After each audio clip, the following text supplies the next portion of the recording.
Hello, hello, hello, friends. How are you? I hope you all are doing good.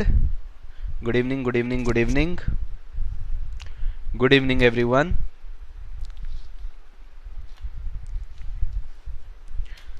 क्या हाल है आपके? Good evening, good evening, good evening, प्यारे प्यारे बच्चों. Good evening, good evening, good evening. चलिए, I hope सारे लोग आ गए हैं जो कल आए थे, राइट? अंशु जी ई. अरे इतना शॉर्ट फॉर्म तो मत करो. ठीक है, चलो. आजकल सब एकदम शॉर्ट फॉर्म हो गया है. Okay, good to see you. I am good Shashikant. मैं बढ़िया हूँ. राधे राधे. जय श्री राम. चालू करते हैं हम अपन अपना काम. ठीक है. और हमारा जो है आज लेक्चर 2 है चैप्टर नंबर 1 का. तो ये कुछ ऐसे टॉपिक्स हैं जो आज अपन कवर करने वाले हैं. एक तो लिक्विडिटी, प्रॉफिटेबिलिटी, ये क्या होता है, ऑब्जेक्टिव ऑफ फर्म क्या होते हैं, ईवीए क्या होता है और फाइनेंशियल डिसीजन क्या होते हैं. पर उसके पहले हम करने वाले हैं बच्चों रिकैप. किसका रिकैप? कल जो हमने पढ़ा था ना, उसका रिकैप. तो चलो रिकैप कर लेते हैं हम लोग. कौन सा बच्चा मुझे बताएगा कि जो फाइनेंस वर्ड है ये कौन सी भाषा से आया है? Which language? कौन सी भाषा से आया है? कौन सा बच्चा बताएगा? देखते हैं कौन है मेरा वो स्मार्ट बच्चा. कौन है मेरा स्मार्ट बच्चा? लेट्स सी.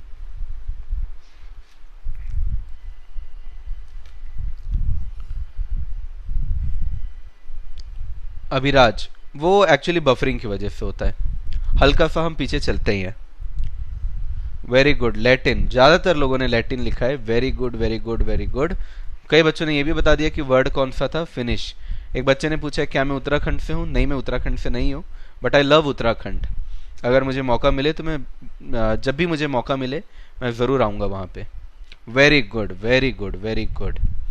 तो यहाँ पे सारे बच्चों ने एकदम सही आंसर दिया और बड़ी खुशी हुई मुझे देखकर कि सारे बच्चों को पता था कि वर्ड है फिनिश, जिसका मतलब होता है फिनिश यानी कि एंड. अब दूसरा सवाल बच्चों आपके सामने आ रहा है. मुझे ये बताइए, जो पब्लिक फाइनेंस होता है बच्चों, जो पब्लिक फाइनेंस होता है, इसके अंदर कितने टाइप के गवर्नमेंट आते हैं? कितने टाइप के गवर्नमेंट आते हैं? Please tell me. Type of government, कितने टाइप के गवर्नमेंट आते हैं? लेट्स सी.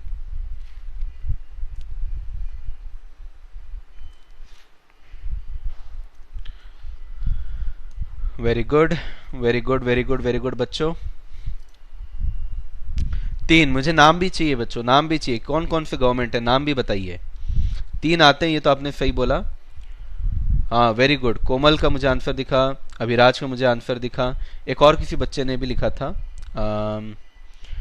कोमल और माही, माही त्यागी और भूमि. क्या बात है. इन बच्चों ने पूरा आंसर भी बताया है.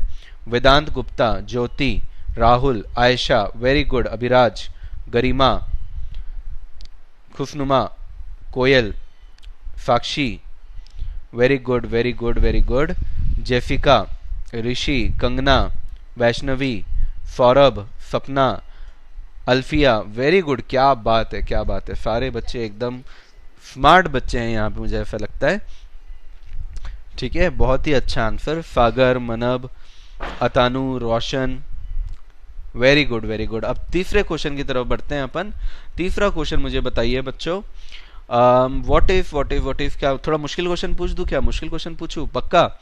मुझे बताओ अनसिस्टमेटिक रिस्क और सिस्टमेटिक रिस्क का डिफरेंस. 2 पॉइंट मुझे बताइए. गिव मी 2 पॉइंट्स बच्चों, give me 2 points.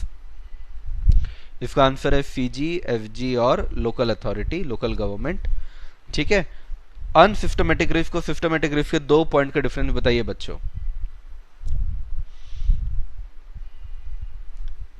Let's see.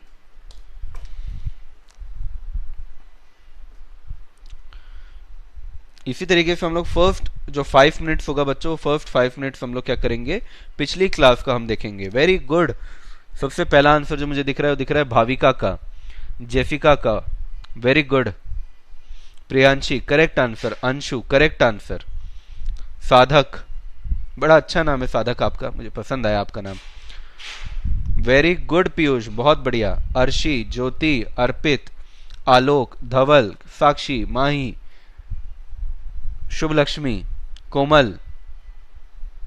अच्छा आंसर, कोमल का आंसर अच्छा, गुड, वेरी गुड। दूसरा एग्जाम्पल, आप लोगों ने सभी ने कंट्रोलेबल अनकंट्रोलेबल तो बोला, कंट्रोलेबल अनकंट्रोलेबल तो बोला, कुछ और नहीं बोला। लेकिन अतानु का एक और आ गया, system, very good, very good Roshan, very good Abhiraj, very good Nishant. तो कई सारे बच्चों ने दो दो अलग अलग भी बता दिए, बहुत बढ़िया बच्चों, प्राउड ऑफ यू। चलिए एक और वर्ड के ऊपर आ जाते हैं। मुझे कौन बताएगा कि रेप्यूटेशन रिस्क का मतलब क्या होता है? कौन मुझे बताएगा कि रेप्यूटेशन रिस्क का मतलब क्या होता है? Let's see. वेरी गुड माही, आपका आंसर बहुत ही अच्छा। अंजलि बहुत बढ़िया, आदित्य बहुत बढ़िया, Raj Patwa very good,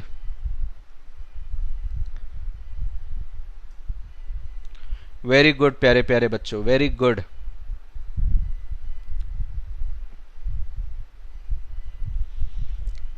respect भूमि ने लिखा है, ओके, वेरी गुड धवल, गुड वन, अर्पित good one,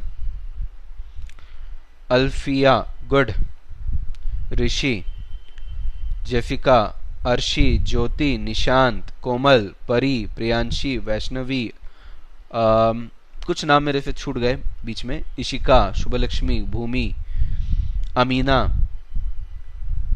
Alvina, very good, बहुत बढ़िया बहुत बढ़िया। डिफेमेशन का प्रॉब्लम हो सकता है, रेस्पेक्ट का प्रॉब्लम हो सकता है, तो रेपुटेशन का मतलब क्या है बच्चों? इमेज का इशू हो जाएगा, इमेज का इशू, गुडविल का इशू। वेरी गुड, कुछ बच्चों ने ये वर्ड्स इस्तेमाल किए, बहुत बढ़िया। एकदम क्लियर है बच्चों आप लोग को? कल की क्लास एकदम अच्छे से समझ में आ गई या नहीं आई? कल क्या अगर कोई भी डाउट है तो अब मैं आपको 2 मिनट दे रहा हूं, कल के डाउट्स आप बता दीजिए, फिर एकदम तूफान की तरह आज की क्लास को अपन शुरू करेंगे। वेरी गुड वेरी गुड, अरे क्या बात है, प्रियांशी को एग्जाम्पल भी याद है नारायण मूर्ति का, तो ये मेरे भी इतने प्यारे बच्चे हैं, इतने प्यारे बच्चे हैं कि इनको मेरा एग्जाम्पल भी याद है। All clear, any doubts? Piyush, Piyush ने 70 hours per week, yes correct.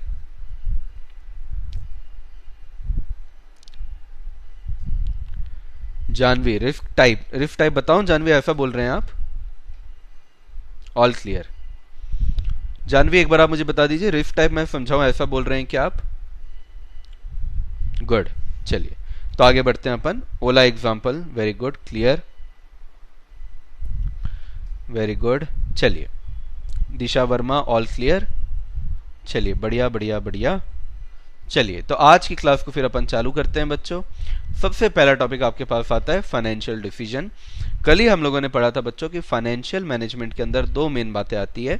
पहला तो होता है बच्चों प्रोक्योरमेंट ऑफ फंड, पहला क्या होता है बच्चों? Procurement of fund. और दूसरा क्या होता है बच्चों? Utilization of fund. पहला प्रोक्योरमेंट, दूसरा यूटिलाइजेशन। प्रोक्योरमेंट का मतलब होता है पैसा को लाना, और यूटिलाइजेशन का मतलब क्या होता है बच्चों? पैसा को लगाना। पैसा को लाना और पैसा को लगाना। अब पैसा को लाना जो होता है बच्चों, उसको अपन बोलेंगे फाइनेंशियल डिसीजन। क्या बोलेंगे? Financial decision. Basically financial decision में क्या होता है बच्चों? ये तय किया जाता है कि हम लोग डेट से पैसा उठाएं कि इक्विटी से पैसा उठाएं, पूरा डेट से उठाएं, पूरा इक्विटी से उठाएं, या थोड़ा सा डेट थोड़ा इक्विटी, बहुत सारा डेट थोड़ा सा इक्विटी, बहुत सारा इक्विटी थोड़ा सा डेट, ऐसा हम करें तो करें क्या? यूटिलाइजेशन, कहां खर्चा करें, इसको बोलते हैं बच्चों हम लोग इन्वेस्टमेंट डिसीजन। क्या बोलते हैं हम लोग? Investment decision. और इन्वेस्टमेंट डिसीजन के अंदर बच्चों 2 बेसिकली बड़ी बड़ी बातें आती हैं। एक तो कैपिटल बजटिंग। कैपिटल बजटिंग का मतलब होता है लॉन्ग टर्म एसेट्स में पैसा लगाना। कैपिटल बजटिंग का मतलब क्या होता है? लॉन्ग टर्म एसेट्स में पैसा लगाना, यानी कि ऐसे एसेट जो हमारे साथ बहुत सालों तक रहने वाले हैं, उसको बोलते हैं अपन long term asset. Capital budgeting होता है इसका डिसीजन लेना। दूसरा, अब आपने एसेट तो खरीद लिया, पर एसेट के साथ साथ आपको कुछ और खर्चे करने पड़ते हैं उसको चलाने के लिए, उसको बोलते हैं बच्चों वर्किंग कैपिटल। जैसे मैंने अगर बच्चों कार लिया, तो कार लेने को हम बोलेंगे कैपिटल बजटिंग। लेकिन पेट्रोल नहीं डलाओगे तो कार कैसे चलेगी? तो पेट्रोल से ही तो वर्क करता है, इसको बोलेंगे वर्किंग कैपिटल। अगर बच्चों मैंने घर लिया तो ये क्या है, कैपिटल बजटिंग। और मैं जो इसका रेंट देता हूं या रिपेयर कराता हूं, रेंट तो नहीं रिपेयर कराता हूं, मान लीजिए नॉट रेंट, जो रिपेयर वगैरह कराते रहता हूं, मेंटेनेंस कराते रहता हूं, उसको क्या बोलूंगा मैं, वर्किंग कैपिटल। क्लियर हुआ? क्या आप मुझे कोई और एग्जांपल दे सकते हैं कैपिटल बजटिंग और वर्किंग कैपिटल का? वेरी गुड निशा, वेरी गुड प्रियांशी, भूमि, सपना, ज्योति, साधक।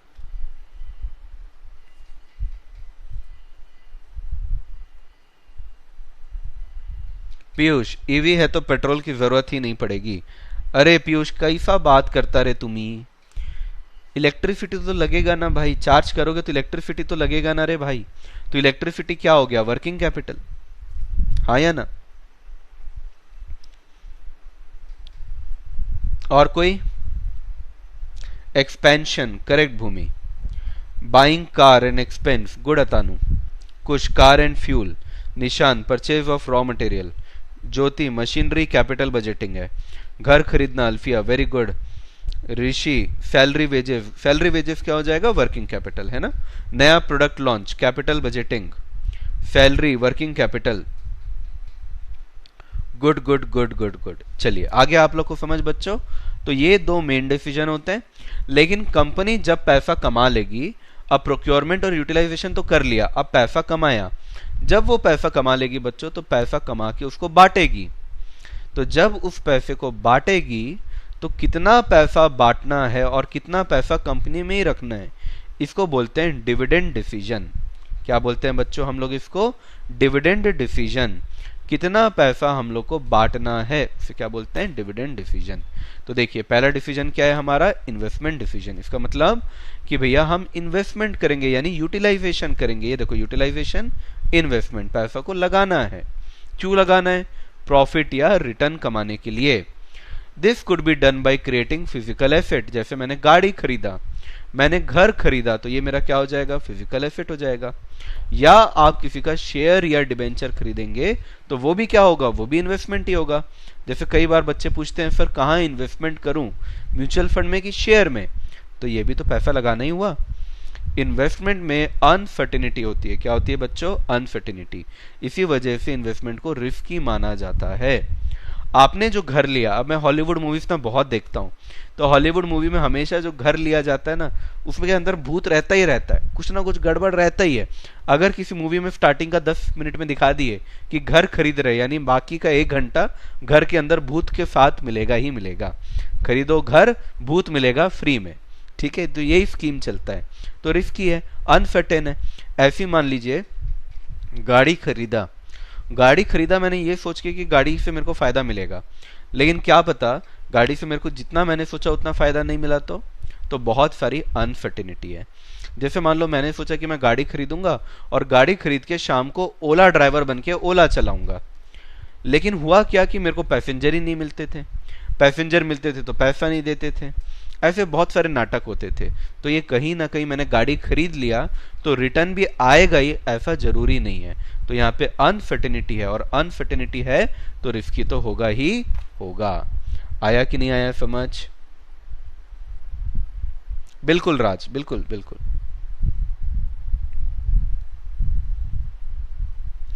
हाँ, अलवीना ने कहा एक्सीडेंट भी हो सकता है। क्लियर हुआ?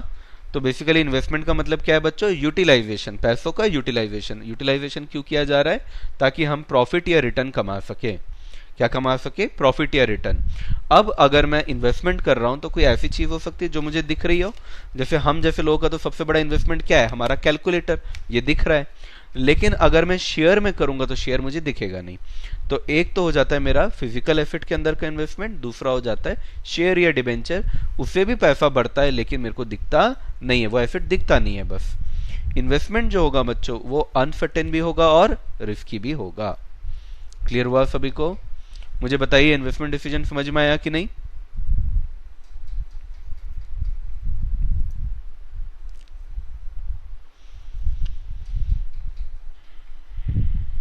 Done everyone, very good, clear, सभी ने लिखा है clear. Tangible intangible, correct, clear. चलो आगे बढ़े अब अपन। जहां भी आप लोग को लगेगा ना कि थोड़ा ज़्यादा फास्ट हो गया मुझे बता देना। अब यहाँ पे इन्होंने स्टडी मैट में लिखा हुआ है कि इन्वेस्टिंग एक्टिविटी के अंदर क्या क्या इनफ्लो होता है और क्या क्या आउटफ्लो होता है। तो ये तो बहुत सिंपल है। पहले आउटफ्लो देख लो। मैंने प्रॉपर्टी, प्लांट या इक्विपमेंट का पेमेंट किया एक्विजिशन के लिए। एक्विजिशन यानी मैंने खरीदा। तो जब भी मैं खरीदूंगा तो आउटफ्लो होगा, पैसा जाएगा। अगर मान लो मैंने डेट इंस्ट्रूमेंट का परचेज किया, खरीदा, तो फिर आउटफ्लो होगा। अगर मैंने इक्विटी को परचेज किया तो फिर से क्या होगा, आउटफ्लो, पैसा जाएगा। सेल या मैच्योरिटी ऑफ इन्वेस्टमेंट कहां पे आएगा बच्चों, यहां पे आएगा, इनफ्लो के अंदर। कहां पे आएगा, इनफ्लो के अंदर आएगा। अगर मैंने अपने इन्वेस्टमेंट को सेल कर दिया तो मेरा पैसा आएगा। तो ये स्टडी मैट की छोटी सी मिस्टेक है।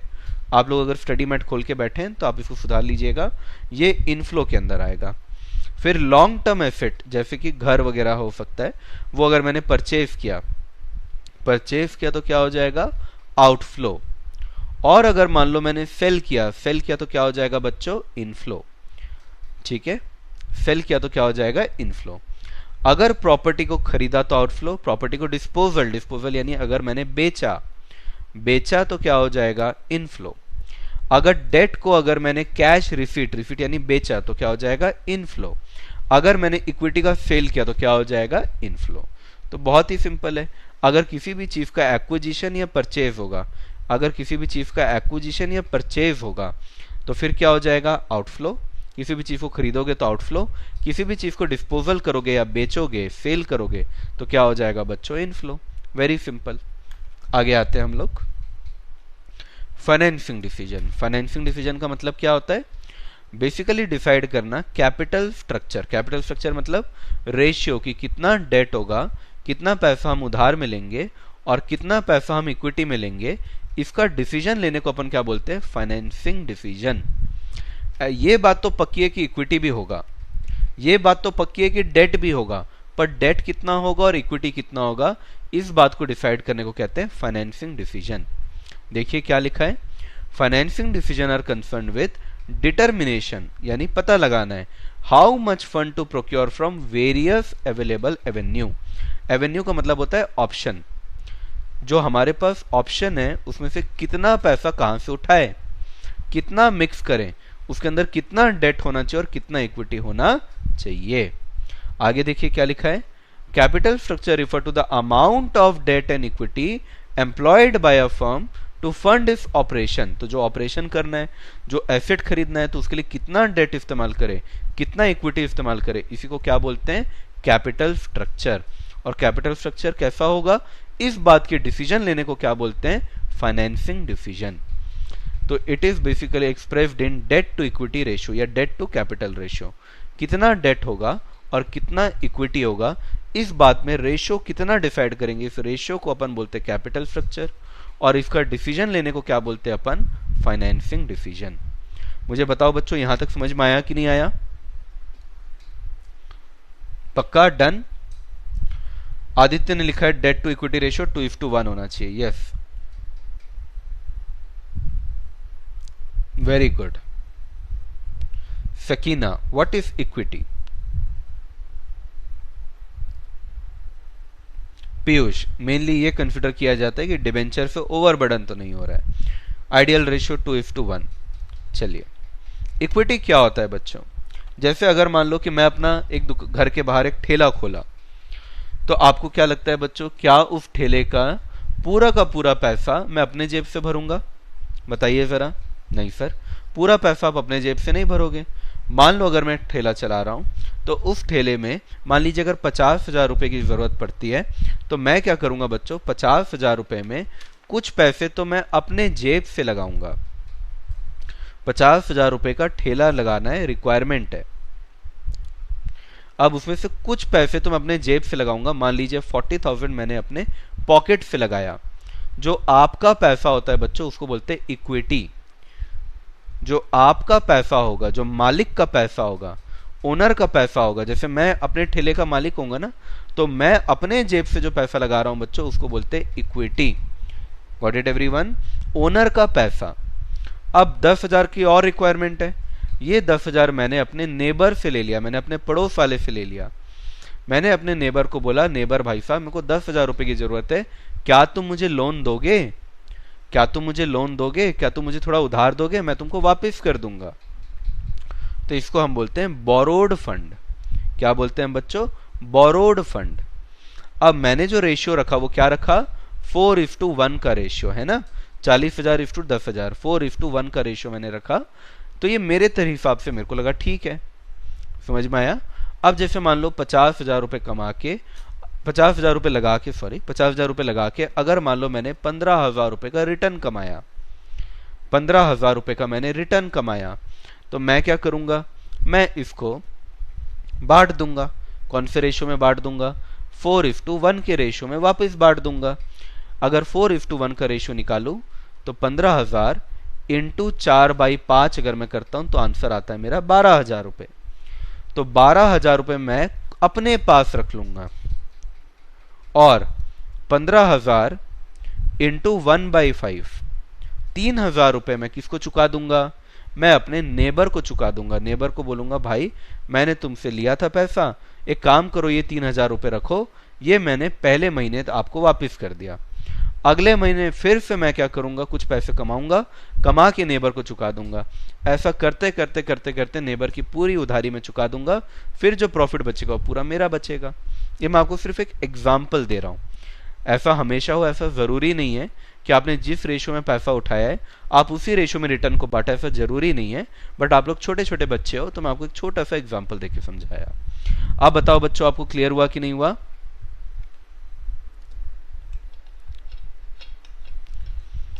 एक दो बच्चों ने बोला था कि सर हमको इक्विटी नहीं पता था, और एक बार आप रिपीट कर दीजिए, तो मैंने रिपीट कर दिया। आप बताओ बच्चों समझ में आया कि नहीं?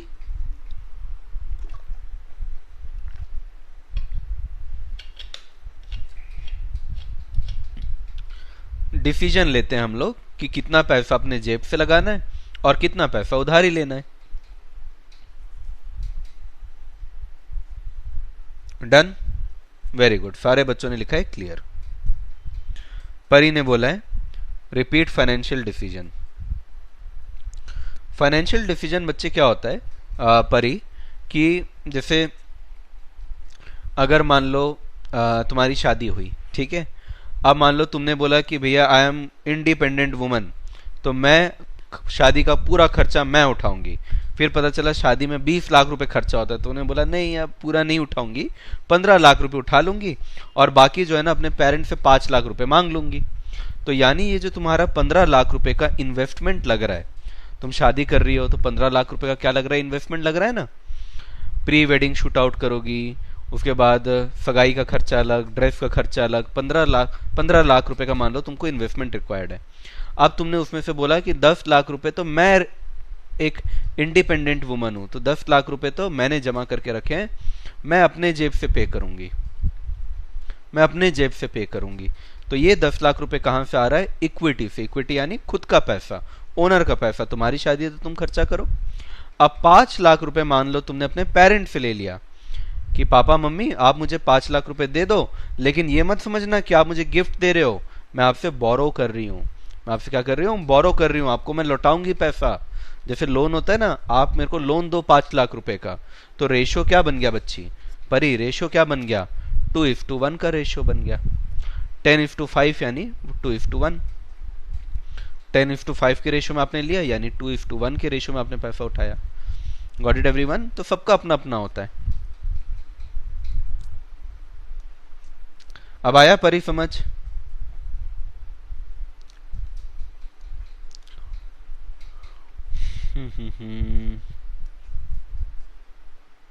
अब परी आया समझ? Okay sir, okay. ये तुम लोग कॉन्ग्रेचुलेशन बोलने लग गए, अरे पार्टी वार्टी तो तुम लोग मांगे नहीं। चलो आगे आते हैं। क्या क्या बातें अब आपके फाइनेंशियल डिसीजन को इम्पैक्ट करती है? फाइनेंशियल डिसीजन क्या है बच्चों? चूज करना कि हम डेट लेंगे या इक्विटी लेंगे, डेट लेंगे या इक्विटी लेंगे। तो पहला है कॉस्ट। रेज फाइनेंस करने का जो कॉस्ट होगा बच्चों वो अलग अलग होगा। हम किसको चूज करेंगे? जिसका भी मिनिमम है। किसको चूज करेंगे? We will choose fund with minimum cost. जो भी हमको सस्ता लगेगा हम वो कर लेंगे, जो भी हमको सस्ता लगेगा हम वो कर लेंगे। मान लीजिए क्वेश्चन में बोल रहा है कि इक्विटी का 12% का कॉस्ट है और डेट का 8% का कॉस्ट है, तो हम क्या करेंगे, डेट में पैसा ले लेंगे और इक्विटी में पैसा नहीं लेंगे। दूसरा क्या है हमारा, दूसरा है रिस्क। जहां पे भी रिस्क है बच्चों, हम क्या चाहते हैं, ज्यादा रिस्क लेना या कम रिस्क लेना, कम रिस्क लेना या मॉडरेट रिस्क लेना। तो जो डेट होता है ना बच्चों, डेट को हमेशा ज्यादा रिस्की माना जाता है, डेट को हमेशा ज्यादा खतरा माना जाता है कि अगर आपने उधारी में पैसा लिया, नहीं चुका पाए, तो तुम्हारा तो ताला बंद करके चले जाएंगे दुकान का। तो डेट जो होता है ना बच्चों, वो ज्यादा रिस्की होता है, जो इक्विटी होता है ना वो कम रिस्की होता है। डेट जो होता है वो ज्यादा रिस्की होता है, जो इक्विटी होता है वो कम रिस्की होता है। क्योंकि अगर तुमने अपना पैसा डुबा दिया तो ठीक है, लेकिन अगर तुम किसी और से पैसा लेकर अगर डुबा दिए तो कहीं ना कहीं क्या होगा भैया, ताला बंद करके चले जाएंगे, तुम्हारे ऊपर केस फेस कर देंगे, बहुत सारी दिक्कत है। दूसरी बात क्या होती है बच्चों, डेट में ना इंटरेस्ट पेमेंट करना पड़ता है। क्या पेमेंट करना पड़ता है, इंटरेस्ट पेमेंट। और ये जो इंटरेस्ट पेमेंट होता है ना बच्चों, ये कंपलसरी होता है। क्या होता है, ये कंपलसरी होता है, यानी आपको देना ही पड़ता है। यानी अगर आपको प्रॉफिट हो बच्चों, अगर आपको प्रॉफिट हो तो भी इंटरेस्ट का पेमेंट करना पड़ेगा, और अगर आपको लॉस हो तो भी आपको इंटरेस्ट का पेमेंट करना पड़ेगा। यानी इंटरेस्ट का पेमेंट कंपलसरी है। सर लॉस हुआ है कहां से देंगे, तुम अपना घर बेच के दो, सामान बेच के दो, कोई लेना देना नहीं है हम लोग को यानी जिन्होंने डेट दिया है, तुमको इंटरेस्ट देना पड़ेगा, मतलब देना पड़ेगा। दूसरा क्या है, इक्विटी। दूसरा क्या है, इक्विटी। इक्विटी के केस में क्या देते हैं, डिविडेंड देते हैं। क्या देते हैं, डिविडेंड। पर डिविडेंड कंपलसरी नहीं होता है बच्चों, डिविडेंड जो होता है वो ऑप्शनल होता है। इसका मतलब अगर प्रॉफिट हुआ तो दे सकते हैं, मन कर रहा है प्रॉफिट हुआ है नहीं देना है तो नहीं देंगे तो भी चलेगा। यानी प्रॉफिट हुआ है ना तो भी ऑप्शन है, उसमें भी जरूरी नहीं है कि देना ही पड़ेगा। प्रॉफिट में भी मन कर रहा है दे दो, नहीं मन कर रहा है मत दो। लॉस के केस में, लॉस हो गया डिविडेंड नहीं बांटना है मत दो, अगर आपको डिविडेंड नहीं बांटना है मत दो। क्लियर हुआ। तो डेट के केस में क्या होता है बच्चों, कंपलसरी होता है, प्रॉफिट हो या लॉस हो आपको देना ही पड़ेगा। लेकिन इक्विटी के केस में डिविडेंड जो होता है वो ऑप्शनल होता है, प्रॉफिट हुआ तो दे देना। प्रॉफिट हुआ है पर मन नहीं कर रहा है डिविडेंड बांटने का, मत बांटो, उसी से तुम नया प्लांट एंड मशीनरी खरीदो, नया एक्सपेंशन करो, ठीक है, नहीं बांटोगे तो भी चलेगा। क्लियर हुआ। इसलिए जो डेट होता है बच्चों ये ज्यादा रिस्की होता है, क्योंकि आपको इंटरेस्ट पेमेंट करना ही पड़ेगा। तो मन में एक प्रेशर रहता है कि भैया प्रॉफिट कमाना पड़ेगा, क्योंकि प्रॉफिट नहीं कमाएंगे तो इंटरेस्ट कैसे देंगे। लेकिन इक्विटी में रिस्क जो रहता है ना वो कम रहता है। आगे आते हैं, कैश फ्लो पोजीशन। बच्चों कैश फ्लो पोजीशन का मतलब क्या हुआ, अगर मान लीजिए आपका रेगुलर कैश फ्लो है, आपका जो कैश फ्लो है बच्चों वो कैसा है, रेगुलर, मतलब पैसा आते रहता है। पैसा अगर आते रहता है तो ऐसे केस में आप डेट ले सकते हैं। लेकिन अगर आपका इर्रेगुलर है ना, इर्रेगुलर कैश फ्लो है, तो फिर आपको इक्विटी लेना चाहिए। जैसे मैं आपको एग्जांपल देता हूं, होता क्या है, जैसे जो ट्रेडर लोग होते हैं ना, ट्रेडर का मतलब क्या होता है, एक जगह से सामान खरीदेंगे, यहां से लोग परचेज करेंगे सामान, और फिर यहां पे सामान को क्या कर देंगे, सेल कर देंगे। तो बहुत जल्दी सामान खरीद के बेचा जा सकता है। तो हर हफ्ते कैश फ्लो आते रहता है। तो कैश फ्लो क्योंकि लगातार लगातार आ रहा है, तो आप इंटरेस्ट भी आप लगातार दे सकते हो, क्योंकि कैश फ्लो लगातार आ रहा है तो आप इंटरेस्ट भी दे सकते हो, इसलिए आपके लिए डेट अच्छा है। लेकिन इर्रेगुलर कैश फ्लो है, जैसे जो मैन्युफैक्चरर होता है ना, मैन्युफैक्चर का मतलब जो सामान बना रहा है, मैन्युफैक्चरर सामान बनाता है, कई साल लग जाते हैं, 2-3 साल लग जाते हैं कई बार सिर्फ प्रोडक्शन में। तो 2-3 साल तो प्रोडक्शन में ही लग जा रहा है, फिर बेचेंगे तब जाके पैसा आएगा, फिर बेचेंगे तब जाके पैसा आएगा। तो 2-3 साल तुम्हारा डेट वाला वेट नहीं करेगा ना। इंटरेस्ट पेमेंट तो कंपलसरी है तुमको, तो 2-3 साल जो तुम्हारा प्रोडक्शन में लग रहा है, जब तुमको पैसा नहीं आ रहा है तब भी तुमको इंटरेस्ट तो देना ही है, तो तुम कैसे दोगे फिर अगर डेट ले लिए तो। इसलिए अगर आपका कैश फ्लो इर्रेगुलर है ना, मतलब अगर तुरंत अगर आपको कैश फ्लो नहीं आता है, तो आपको क्या लेना चाहिए, इक्विटी लेना चाहिए। क्या लेना चाहिए, इक्विटी लेना चाहिए। समझ में आया। जैसे फॉर एग्जाम्पल जैसे हमारे तारक मेहता का उल्टा चश्मा तो आपने देखा ही होगा। तारक मेहता में जो भिड़े या माधवी जो बिजनेस कर रहे हैं, भिड़े जैसे कोचिंग पढ़ा रहा है, माधवी जैसे पापड़ बेच रही है, तो इन लोगों को कैश फ्लो आते रहेगा, ज्यादा नहीं आएगा पर आते रहेगा, हमेशा मिलते रहेगा मिलते रहेगा। ट्यूशन की फीस हर महीने मिलते रहेगी, तो ये लोग डेट ले सकते हैं। लेकिन जो फोड़ी है, फोड़ी नहीं, सॉरी सॉरी नॉट फोड़ी, मान लीजिए ये जो है क्या नाम है इसका, गड़ा इलेक्ट्रॉनिक्स वाला, जेठालाल, जेठालाल के केस में ऐसा हो सकता है कि कुछ महीने ऐसे हो जैसे धनतेरस वगैरह के समय लोग बहुत सारा सामान खरीद लें, लेकिन कुछ समय ऐसा हो सकता है कि क्या पता सामान बिक ही नहीं रहा हो। अभी मैं कुछ उनका एपिसोड देख रहा था जहाँ बेचारे परेशान थे, तो वहां पे उन लोगों को क्या लेना चाहिए, इक्विटी। क्लियर हुआ? आगे आते हैं, कैश फ्लो भी हो गया। कंट्रोल कंसिडरेशन, कंट्रोल कंसिडरेशन का मतलब क्या है? अगर बच्चों कंट्रोल को लूज करने का फियर नहीं है, लूज करने का फियर नहीं है, तो फिर आपको क्या इशू करना चाहिए, इक्विटी। लेकिन अगर आपको कंट्रोल को लूज करने का फियर है, तो फिर आपको क्या इशू करना चाहिए, डेट। एक्चुअली इक्विटी होता क्या है, इक्विटी आपका ओनरशिप होता है। जैसे मान लो मैंने एक ठेला खोला, डीजी ठेला, अब इसका ओनर कौन हूं, मैं ही हूं 100%। ठीक है, मान लो डीजी ठेला की जो वैल्यू है वो है 10 लाख रुपए, 10 लाख रुपए उसकी वैल्यू है, उसका 100% ओनर कौन हूं, मैं हूं। अब मुझे कुछ और पैसे चाहिए, तो मैं चला गया कहां पे, शार्क टैंक में चला गया। अब शार्क टैंक में मैं जाके बोला कि मेरे को 5 लाख रुपए की जरूरत है, मेरे को ठेले को एक्सपेंड करना है, ठेले को दुकान बनाना है, मेरे को 5 लाख रुपए चाहिए। तो मान लो शार्क टैंक वाले में कोई है, मान लो, मेरे को तब उतना नाम याद नहीं है, किसी ने बोला कि हम लोग को आप 50% का इक्विटी दे दो, आपके ठेले की वैल्यू 10 लाख रुपए, आपको 5 लाख चाहिए, यानी कि आप तो ठेले का आधा वैल्यू मांग रहे हो, तो 50% इक्विटी हम शार्क को दे दो, बेच दो, शार्क को सेल कर दो। इसका मतलब क्या हुआ बच्चों, इसका मतलब ये हुआ कि पहले पूरा मालिक मैं था, पर अब क्या होगा, 50% मालिक शार्क होगा, 50% मालिक मैं होऊंगा। यानी कि जो भी डिसीजन लेना होगा बच्चों, मेरे को शार्क से पूछ के लेना पड़ेगा।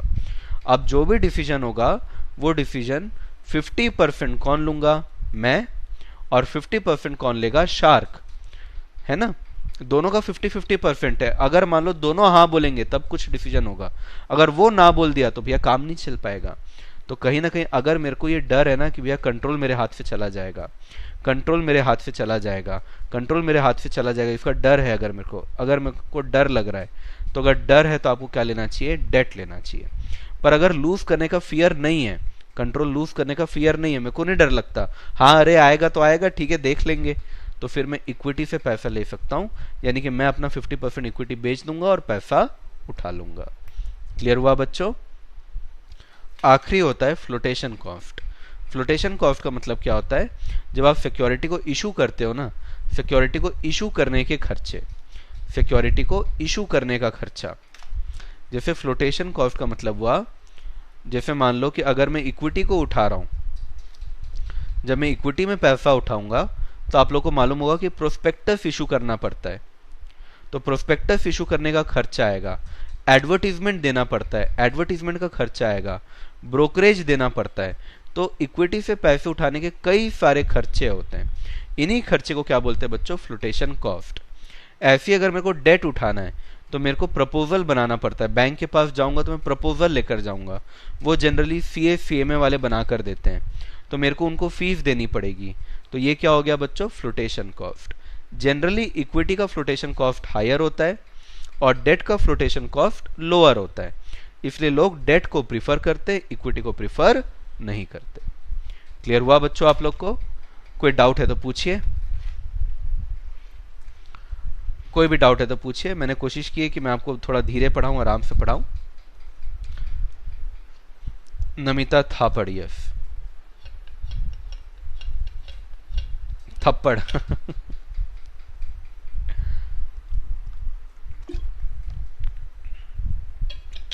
उदिता ने बोला है ब्रोकरेज, ब्रोकरेज दलाली बोलते हैं ना, दलाली, कमीशन मान लो।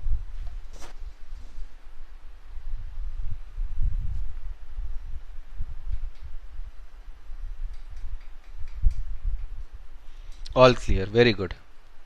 कंट्रोल, साक्षी अगर मेरे को डर लगता है ना कि मैं, जैसे मान लो तुम मेरे पास आई और बोली कि मैं आपको सर 20 लाख रुपए दूंगी, लेकिन आप क्या पढ़ाओगे ये मैं डिसाइड करूंगी। आपका जब प्रॉफिट होगा तो 20% मैं भी रखूंगी। तो मेरे मन में क्या आएगा, अरे यार ये साक्षी ना सर पे बैठ जाएगी यार, 20% वो मेरे से मेरा ओनरशिप ले ली, अब जो भी डिसीजन लेना होगा मेरे को साक्षी से बार बार पूछना पड़ेगा। तो मेरा जो कंट्रोल था पहले, तो भैया मैं कुछ भी पढ़ाऊं कितना भी पढ़ाऊं मेरे ऊपर था, पर अब मेरे को साक्षी से पूछ पूछ के करना पड़ेगा। तो अगर मेरे को ऐसा फियर है ना, तो मैं बोलूंगा कि ठीक है भाई, एक काम करते, साक्षी से साक्षी को इक्विटी नहीं बेचते, हम एक काम करते हैं किसी और से उधारी ले लेते हैं। अर्पित ने बोला लुक्रेटिव, लुक्रेटिव का मतलब होता है जिसका लालच दिया जा सके, अच्छा हो जो। राज, फ्लोटेशन कॉस्ट लेस है बट इंटरेस्ट हाई है, तब क्या करेंगे? वो डिपेंड करता है कंपनी को क्या ठीक लगता है। निकिता, प्रोस्पेक्टस का एक्सपेंड, प्रोस्पेक्टस इज बेसिकली जैसे शादी हुआ निकिता तुम्हारा, तो तुम कार्ड बांटोगे ना जैसे, वैसे इक्विटी है जैसे, तो इक्विटी को लोग सब्सक्राइब करेंगे, तुम्हारी कंपनी का लोग इक्विटी लेंगे, उसके लिए पहले तुमको बताना पड़ेगा कि इस कंपनी में डायरेक्टर कौन है, कंपनी का फाउंडर कौन है, कंपनी क्या काम करती है, वो पेपर में लिख के आपको सबमिट करना पड़ता है, उसको बोलते हैं हम लोग प्रोस्पेक्टस। क्लियर हुआ?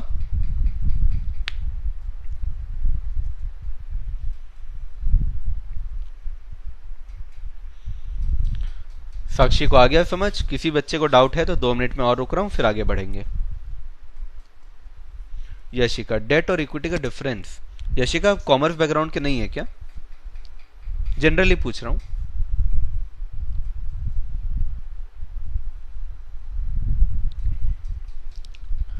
प्रोस्पेक्टस सेक्शन 70, कंपनी लॉ का। सबकी शादी हो रही है, ठीक है। डेट और इक्विटी बता देता हूं बच्चों। डेट कुछ नहीं, उधारी लेना जो होता है ना, उधारी तो पता ही होगा आप लोग को, उधारी लेने को बच्चों डेट बोलते हैं। और इक्विटी क्या होता है? खुद का पैसा।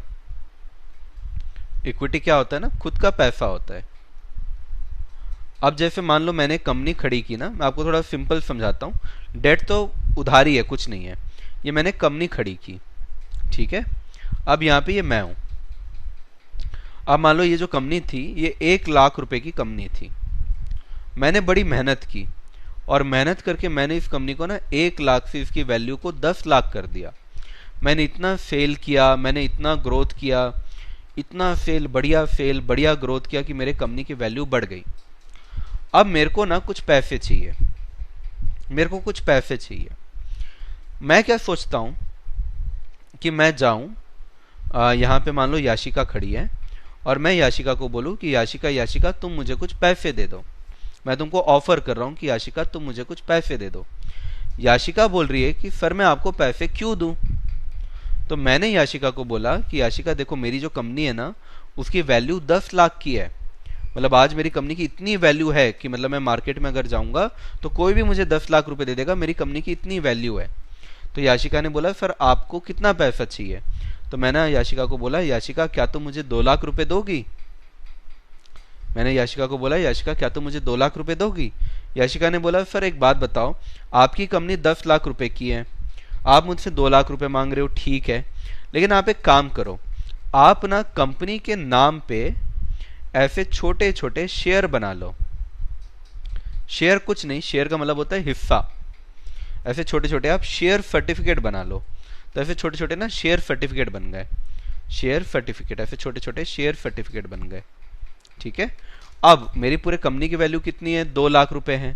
तो मैंने ऐसे 5 शेयर सर्टिफिकेट बनाए, हर शेयर सर्टिफिकेट की वैल्यू कितनी हो गई? 2 लाख रुपए हो गई।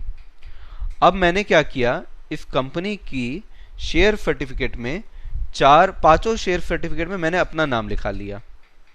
शेयर सर्टिफिकेट कुछ नहीं है, इस कंपनी के वैल्यूएशन का एक पेपर है, इस कंपनी के वैल्यूएशन का एक पेपर है, मैंने पांचों में अपना नाम लिखा लिया। अब याशिका के पास गया और याशिका के पास जाके क्या बोला, याशिका मुझे 2 लाख रुपए दो। याशिका ने तुरंत बोला कि सर आप एक काम करो, एक शेयर सर्टिफिकेट आप मेरे नाम कर दो, आप मेरे नाम कर दो, आप ट्रांसफर कर दो मुझे। तो मैंने बोला ठीक है, आज से एक शेयर सर्टिफिकेट तुम्हारा हो जाएगा, बाकी 4 जो रहेगा वो मेरा ही रहेगा, बाकी 4 जो रहेगा वो मेरा रहेगा, एक तुम्हारा रहेगा। इसका मतलब अब कंपनी की 20% की ओनर कौन बन गई? याशिका। और 80% का ओनर कौन रहा? मैं। यानी कि अगर अब कोई भी डिसीजन लेना होगा बच्चों, अगर अब कोई भी डिसीजन लेना होगा और मान लो डिसीजन को पास करने के लिए अगर 90% का वोट चाहिए, ऐसी मनगढ़ंत एग्जांपल दे रहा हूं, अगर 90% का वोट रिक्वायर्ड है, ऐसी मनगढ़ंत एग्जांपल दे रहा हूं, तो क्या सिर्फ देबाशीष गोस्वामी के यस बोलने से काम चल जाएगा क्या? The answer is no. Debashish Goswami के यस बोलने से काम नहीं चलेगा, क्योंकि देबाशीष गोस्वामी के पास सिर्फ 80% है।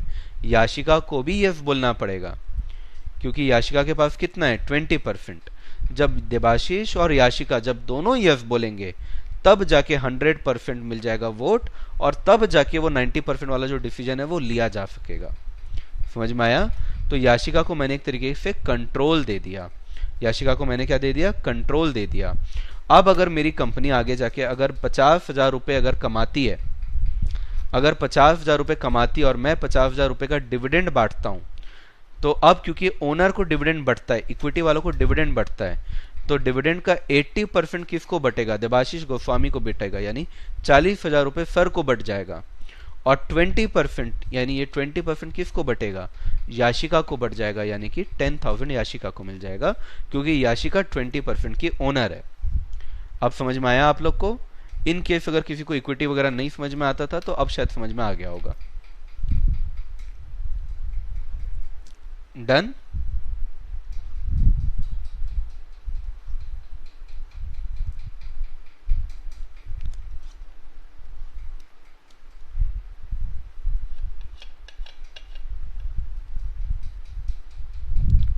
Done everyone? याशिका आपको क्लियर हुआ?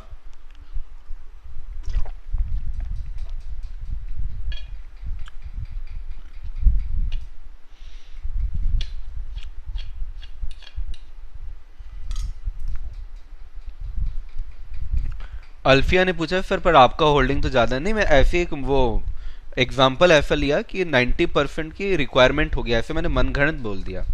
ठीक है, जनरली तो मेजोरिटी से काम चल जाता है। डन? चलो आगे बढ़ते आगे बढ़ते।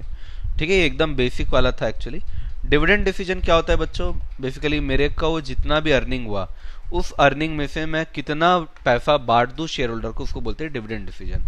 अगर मान लो बच्चों मेरी जो अर्निंग है वो अर्निंग 1,00,000 रुपए की है, तो मैं डिविडेंड कितना बांटूं? क्या मेरे को डिविडेंड 0 बांटना चाहिए?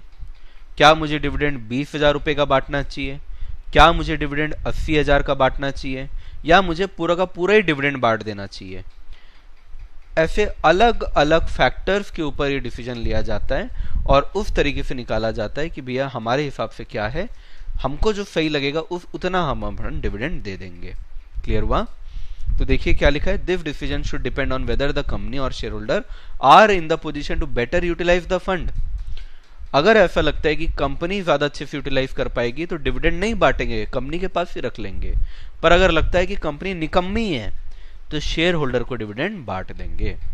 And to earn a higher rate of fund, and to earn a higher rate of fund. जैसे बच्चों क्या होता है कि मान लो कंपनी के पास ना एक ऐसा प्रपोजल है, कंपनी के पास एक ऐसा प्रपोजल या एक ऐसा प्रोजेक्ट है जो कि 18% का रिटर्न देगा, 18% का रिटर्न देगा। और जो शेयर होल्डर है ना, शेयर होल्डर क्या कर सकता है? फिक्स डिपॉजिट करा सकता है। फिक्स डिपॉजिट कराएगा तो मान लो उसको 6% का रिटर्न मिलेगा। मुझे एक बात बताओ मेरे प्यारे प्यारे बच्चों, क्या डिविडेंड ऐसे केस में बांटना चाहिए या नहीं बांटना चाहिए? बांटना चाहिए ऑप्शन नंबर ए, नहीं बांटना चाहिए ऑप्शन नंबर बी। आप बताइए। कंपनी के पास एक ऐसा प्रोजेक्ट है कि अगर वहां पे पैसा को लगाएंगे 18% रिटर्न आएगा। शेयर होल्डर को अगर डिविडेंड दे देंगे तो शेयर होल्डर उसको एफडी कराएगा और एफडी करा के 6% मिलेगा। मुझे बताओ बच्चों, ऑप्शन ए या ऑप्शन बी?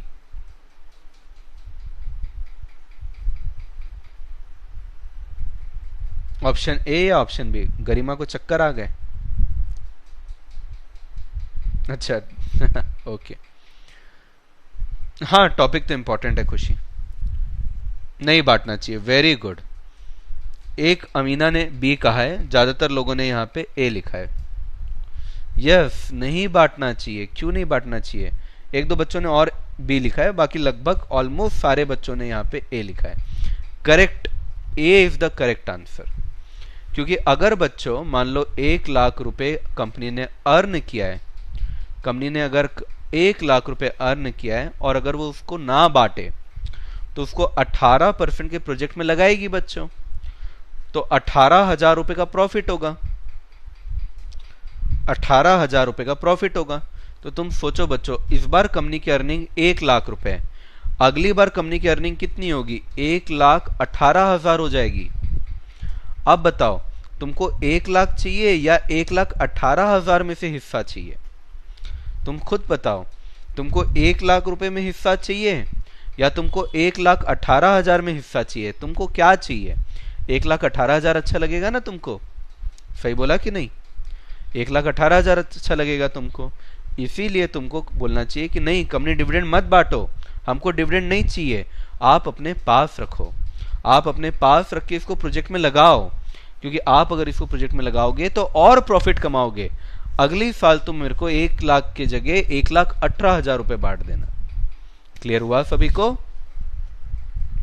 कुछ बच्चे अभी भी बी बोल रहे हैं कुछ बच्चे अभी भी बी बोल रहे हैं। अच्छा, मैं आपको और दूसरा एग्जांपल देता हूं। कई बार क्या होता था पता है, मम्मी हम लोग को बचपन में, अगर हमारी मौसी या बुआ कोई आती थी ना, मौसी या बुआ कोई आती थी, तो हम जो छोटे छोटे बच्चे थे हम लोग को 500 रुपए दे देते थे, 100 रुपए दे देते थे। अब बड़ी सी हमारी मम्मी हुआ करती थी, हम छोटे छोटे बच्चे थे, हमारी मम्मी क्या बोलती थी, बेटा 500 रुपए मेरे को दे दे, मैं तेरे को बाद में 600 रुपए दूंगी, मेरे को 500 रुपए दे दे, मैं तुमको बाद में 600 रुपए दूंगी। और हम बेचारे प्यारे प्यारे मासूम मासूम बच्चे क्या करते थे, मम्मी को पैसा दे देते थे। हाँ या ना? क्यों मम्मी को पैसा देते थे? क्योंकि हमको मालूम है कि अभी अगर हम लोग ले लिए, अभी हम लोग अगर ले लिए तो ये तो डिविडेंड है, अगर हम लोग अभी ले लिए तो डिविडेंड के रूप में हमको 500 रुपए मिलेगा। लेकिन अगर मम्मी को दे दिए तो मम्मी हमको बाद में कितना रुपए देगी? 600 रुपए देगी। तो 500 लेना अच्छा है कि 600 लेना अच्छा है? 600 लेना अच्छा है। भले वो बाद में मिलता नहीं था, ये अलग बात है, ये अलग बात है कि बाद में मिलता नहीं था ठीक है, लेकिन इस तरीके से हमारे साथ स्कैम हुआ करता था बचपन में। ठीक है, अब आया सभी को समझ बच्चों? अमीना सर बट बी पर क्रॉस लगा हुआ है ना?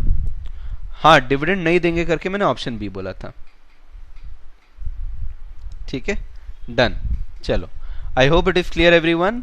तो डिविडेंड डिसीजन किसी ऊपर डिपेंड करता है कि कंपनी ज्यादा अच्छा रिटर्न कमा के दे सकती है या शेयर होल्डर को ज्यादा रिटर्न मिलेगा। अगर शेयर होल्डर को पैसा दे दें और वो कहीं और पैसा लगा के अगर अच्छा रिटर्न कमा सकता है तो डिविडेंड अपन शेयर होल्डर को बांट देंगे। लेकिन अगर लगता है कि कंपनी के पास ऐसे ऐसे प्रोजेक्ट हैं जहां पे कंपनी अगर यूटिलाइज करे पैसों को तो ज्यादा अच्छा रिटर्न कमा सकती है, तो डिविडेंड नहीं बांटना चाहिए। क्लियर हुआ? और भी कई सारे फैक्टर्स होते हैं बच्चों, लेकिन अभी आपको यहां नहीं पढ़ना उसको, हम जब डिविडेंड चैप्टर पढ़ेंगे तो डिविडेंड चैप्टर के अंदर मैं आपको बताऊंगा। समझ में आया? तो अभी मैं आपको बताता हूं, कुल मिला के हम लोगों ने डिसीजंस के बारे में बात की। एक दो टॉपिक के ऊपर थोड़ा ज्यादा डिस्कशन हो गया, जैसे डेट और इक्विटी क्या होता है, ये क्लास 11th का टॉपिक है, पर थोड़ा सा ज्यादा हम लोग ने उसके बारे में भी बात कर ली। अब डिसीजन 3 टाइप के होते हैं बच्चों, इन्वेस्टमेंट डिसीजन, फाइनेंसिंग डिसीजन और डिविडेंड डिसीजन। सवाल आता है कि सर हमने इतना सारा सब कुछ सुन तो लिया, अब आप ये बताइए एग्जाम में आएगा तो लिखेंगे क्या? इन्वेस्टमेंट डिसीजन के अंदर बच्चों सबसे पहला पॉइंट आप क्या लिखोगे? अब ये 5 नंबर का आएगा, तो 5 नंबर का कंटेंट लिखा रहा हूं मैं आपको। सबसे पहले तो बच्चों इसके टाइप लिखिए। एक होता है कैपिटल बजटिंग, एक होता है वर्किंग कैपिटल। अगर मैंने कार लिया तो कैपिटल बजटिंग, उसका पेट्रोल वर्किंग कैपिटल। अगर मैंने घर लिया कैपिटल बजटिंग, उसका रिपेयर वर्किंग कैपिटल। दूसरी बात, क्या बच्चों इन्वेस्टमेंट अगर मैंने किया तो कहां कर सकता हूं? तो बच्चों एक तो मैं कर सकता हूं फिजिकल एसेट में, और दूसरा मैं क्या कर सकता हूं इनटेंजिबल एसेट में, जैसे कि शेयर और डिबेंचर। इसको अपन फाइनेंशियल एसेट कहते हैं। क्या कहते हैं अपन इसको? Financial asset. जैसे कि शेयर और डिबेंचर में भी मैं पैसा लगा सकता हूं, और प्लांट मशीनरी या बिल्डिंग वगैरह में भी पैसा लगा सकता हूं। क्लियर हुआ? तीसरा पॉइंट, बच्चों इन्वेस्टमेंट किया है तो रिटर्न मिलेगा ही क्या? नहीं सर, पता नहीं, अनसर्टेनिटी है। मालूम नहीं पैसा मिलेगा कि नहीं, अनसर्टेनिटी है यानी कि रिस्की है, अनसर्टेनिटी है यानी कि रिस्की है। फाइनेंसिंग डिसीजन में आ जाओ बच्चों। फाइनेंसिंग डिसीजन क्या है? कैपिटल स्ट्रक्चर डिसाइड करना। कैपिटल स्ट्रक्चर डिसाइड करना यानी रेशियो डिसाइड करना, कितना डेट कितना इक्विटी। सर कैसे डिसाइड करेंगे? फैक्टर्स के बेसिस पे। सबसे पहला फैक्टर क्या है बच्चों? कॉस्ट। दूसरा फैक्टर क्या है बच्चों? रिस्क। किसमें रिस्क ज्यादा होता है? डेट में रिस्क ज्यादा होता है। फिर क्या होता है बच्चों? कंट्रोल। और क्या होता है बच्चों? Flotation cost. फ्लोटेशन कॉस्ट किसमें ज्यादा होता है बच्चों? इक्विटी में फ्लोटेशन कॉस्ट थोड़ा सा ज्यादा होता है। इस तरीके से आपको फैक्टर्स बताने हैं। क्लियर हुआ सभी को? एक फैक्टर में कुछ और भूल रहा हूं शायद, जरा बताइएगा तो। फिर आते हैं डिविडेंड के ऊपर। डिविडेंड में क्या बोला गया है कि डिविडेंड बांटना है तो कितना बांटना है, यानी कि क्वांटिटी डिसाइड करना, कितनी क्वांटिटी हम लोग को बांटनी चाहिए, और फैक्टर्स डिसाइड करना। पर ये जो फैक्टर्स है ना, ये हम लोग डिविडेंड नाम के चैप्टर के अंदर पढ़ेंगे, अभी नहीं। कौन से चैप्टर में पढ़ेंगे? डिविडेंड नाम के चैप्टर में पढ़ेंगे। अच्छा, क्वांटिटी किस पे डिपेंड करता है? कि किसको ज्यादा रिटर्न मिलेगा। किस पे डिपेंड करता है? किसको ज्यादा रिटर्न मिलेगा। अगर रिटर्न बच्चों शेयर होल्डर को ज्यादा मिल रहा है तो एक काम करेंगे, अपन डिविडेंड बांट देंगे शेयर होल्डर को। अगर हमको लगता है कि कंपनी को ज्यादा रिटर्न मिल रहा है, अगर कंपनी को ज्यादा रिटर्न मिल रहा है तो हम डिविडेंड फिर नहीं बांटेंगे। क्लियर हुआ? तो ये आपकी एक तरीके की समरी हो गई पूरी की पूरी। जितना भी टॉपिक अभी तक हमने पढ़ा उसको मैंने यहाँ पे समराइज कर दिया। शायद स्क्रीनशॉट तो ले नहीं सकते, पर आप लोग अगर 2 मिनट आप इसको लिख लीजिए। Cash flow, yes cash flow. Cash flow के अंदर हमने क्या बात की थी बच्चों? कि कैश फ्लो अगर रेगुलर होगा तो हम लोग डेट लेंगे, और अगर इररेगुलर होगा तो हम लोग क्या लेंगे? इक्विटी। Got it everyone? कोई डाउट है तो बताइए।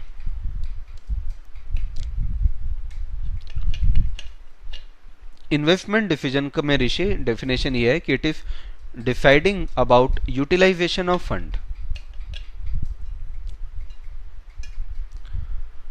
हाँ पीयूष, एकदम करेक्ट। अगर ज्यादा रिटर्न अगर शेयर होल्डर को मिलेगा ना तो शेयर होल्डर को बांट देंगे।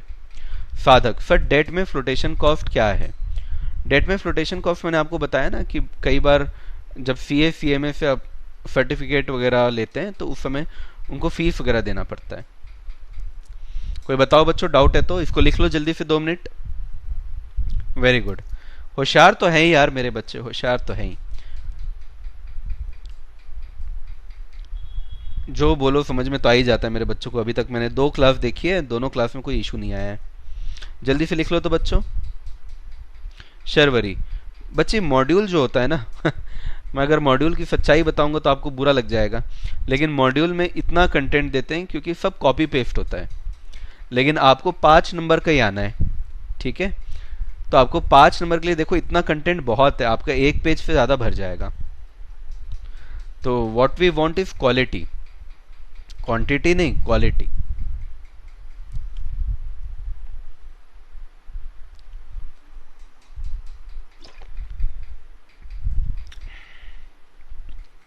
एक मिनट में और रुक रहा हूं, फिर आगे बढ़ेंगे अपन। ठीक है, जल्दी लिख लो।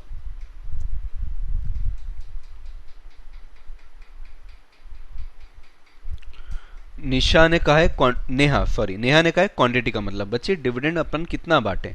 डिविडेंड बांटना है मान लो हमने डिसाइड कर लिया, पर कम डिविडेंड बांटे कि ज्यादा, कैसे डिसाइड करेंगे नेहा?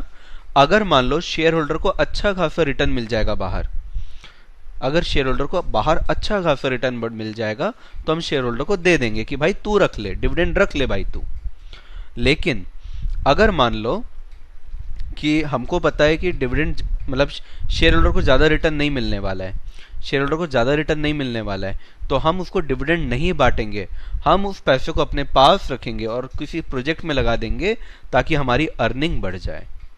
क्लियर हुआ? कोई और डाउट? चलिए, डन एवरीवन। कोई और डाउट होगा तो बताइएगा।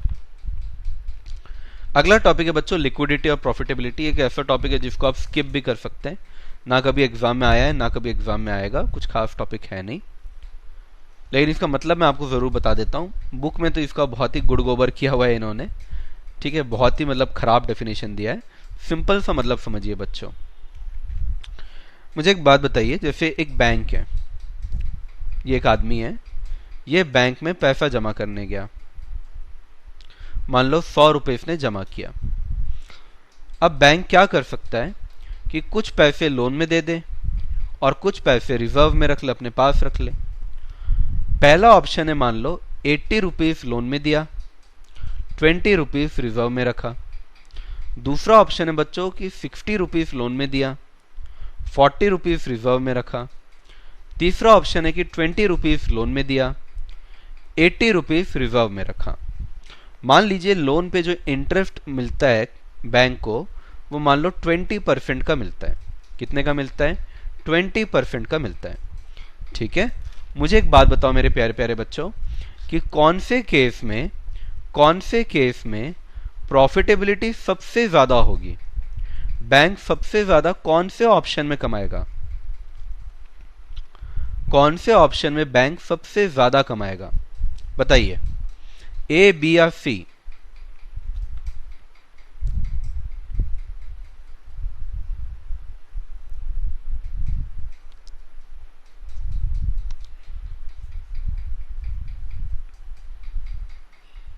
वेरी गुड, याशिका ने एकदम तुरंत आंसर दिया, निशान ने आंसर दे दिया। ज्योति, उदिता का आंसर गलत हो गया, कोई बात नहीं उदिता। वेरी गुड, सारे बच्चे इतने intelligent, oh my God. Correct answer is a, क्योंकि आपने ए में 80 रुपीज का लोन दिया है बच्चों, 80 रुपीज का लोन। यानी कि पहले केस में हमारा प्रॉफिट कितना आएगा? 80 का 20% यानी 16 रुपए आएगा। दूसरे केस में 60 इंटू 20% 12 रुपए आएगा। 20 इंटू 20% 4 रुपए आएगा। यानी सबसे ज्यादा प्रॉफिट, सबसे ज्यादा अर्निंग अपन कहां पे करेंगे? पहले केस में। लेकिन सर एक प्रॉब्लम भी तो है सर, आप भी ना भूल गए, लिक्विडिटी के साथ साथ एक और चीज बैंक को मेंटेन करनी चाहिए, सॉरी प्रॉफिटेबिलिटी के साथ एक और चीज मेंटेन करनी चाहिए, विच इज लिक्विडिटी। लिक्विडिटी का मतलब क्या होता है? अपने पास ज्यादा से ज्यादा कैश को रखना, अपने पास ज्यादा से ज्यादा कैश को रखना। अब मान लो ये आदमी बैंक से पैसे निकालने आ गया, अगर ये आदमी बैंक से पैसे निकालने आ गया तो मुझे बताओ लिक्विडिटी सबसे ज्यादा कहां है? मतलब सबसे ज्यादा कैश किसके पास है? कौन से ऑप्शन में? वेरी गुड, वेरी गुड, सी में, एकदम बढ़िया। सबसे ज्यादा लिक्विडिटी कहां पे बच्चों? सी में है। यहां पे सबसे ज्यादा लिक्विडिटी है, यहां पे उससे कम है और यहां पे सबसे कम है। तो अगर मान लीजिए ये आदमी बैंक में आ गया पैसा लेने के लिए, तो ऑप्शन नंबर 1 में तो भैया 20 रुपए पड़ा हुआ है बैंक के पास। ये आदमी अगर 30 रुपए भी मांगने आ गया, भैया उसी का तो पैसा है, उसी का तो पैसा है जो उसने बैंक में रखा है। क्या वो 30 रुपए नहीं मांग सकता? बिल्कुल मांग सकता है, बैंक फंस जाएगी। तो कहीं ना कहीं इसका मतलब सर आप ये बताना चाहते हो कि प्रॉफिटेबिलिटी और लिक्विडिटी ये दोनों इनवर्सली रिलेटेड हैं बच्चों, एक दूसरे से इनवर्सली रिलेटेड है। यानी अगर प्रॉफिट आप बढ़ाना चाहते हो तो लिक्विडिटी कम हो जाएगा, और अगर आप प्रॉफिटेबिलिटी कम करोगे तभी जाके लिक्विडिटी बढ़ेगा। दोनों एक साथ पॉसिबल नहीं है। आप ये चाहो कि आपके पास रिजर्व भी रहे और आप प्रॉफिट भी बहुत सारा कमाओ, नहीं हो सकता। अगर प्रॉफिट बढ़ रहा है तो लिक्विडिटी कम हो जाएगी, प्रॉफिटेबिलिटी कम होगी तो लिक्विडिटी बढ़ जाएगी। मुझे बताओ बच्चों इतना समझ में आया कि नहीं आया? ये वाला एग्जाम्पल लिख लो तो बच्चों जल्दी से। ये टॉपिक का डायरेक्ट क्वेश्चन कभी नहीं आएगा एग्जाम में, इस टॉपिक का डायरेक्ट क्वेश्चन कभी नहीं आएगा एग्जाम में। इसका जो रिलेशन है ना, इसका रिलेशन वर्किंग कैपिटल नाम के चैप्टर में आएगा। अभी नहीं आएगा, जब हम लोग प्रैक्टिकल क्वेश्चंस करेंगे ना तब आएगा। किसी को डाउट है तो बच्चों पूछ लो और इसको जल्दी से नोट कर लो।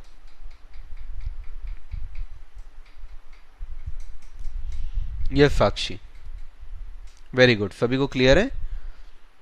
जल्दी से नोट कर लो, रफ में नोट कर लो कि बस थोड़ा सा याद रहे कि प्रॉफिटेबिलिटी और लिक्विडिटी इनवर्सली रिलेटेड, एक दूसरे से जस्ट ऑपोजिट है।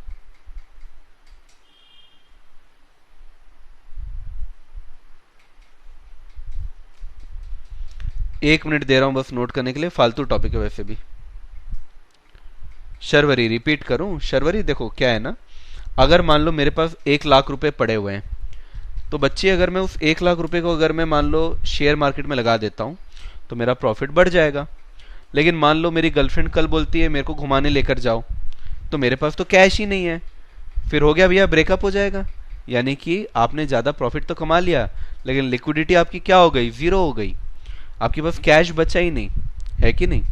और अगर मान लीजिए मैंने अगर 1 लाख की जगह 80,000 ही इन्वेस्ट किया, 80,000 ही इन्वेस्ट किया, तो ऐसे केस में मेरे को रिटर्न तो कम मिलेगा, मेरे को रिटर्न कम मिलेगा, लेकिन हाँ मेरे पास 20,000 रुपए का लिक्विडिटी क्या होगा, ज़्यादा रहेगा, मेरे पास कैश रहेगा। तो मेरे को अगर मम्मी को घुमाना रहा या गर्लफ्रेंड को घुमाना रहा तो कोई टेंशन नहीं है। समझ में आया। तो अगर आप बहुत ज्यादा प्रॉफिट के पीछे भागोगे तो कभी कभी रिस्क हो जाता है, कैश कम पड़ेगा तो कहीं ना कहीं फंस जाएंगे। ठीक है।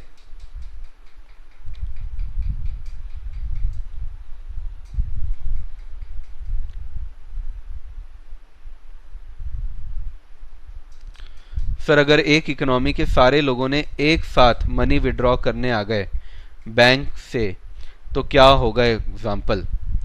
ऋषि ने बड़ा खतरनाक क्वेश्चन पूछा है। प्रियांशी ने बोला क्या एग्जाम्पल है सर।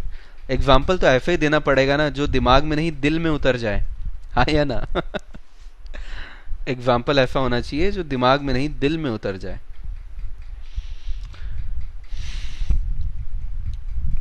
ऋषि का जो क्वेश्चन है ना बड़ा इंटरेस्टिंग क्वेश्चन है।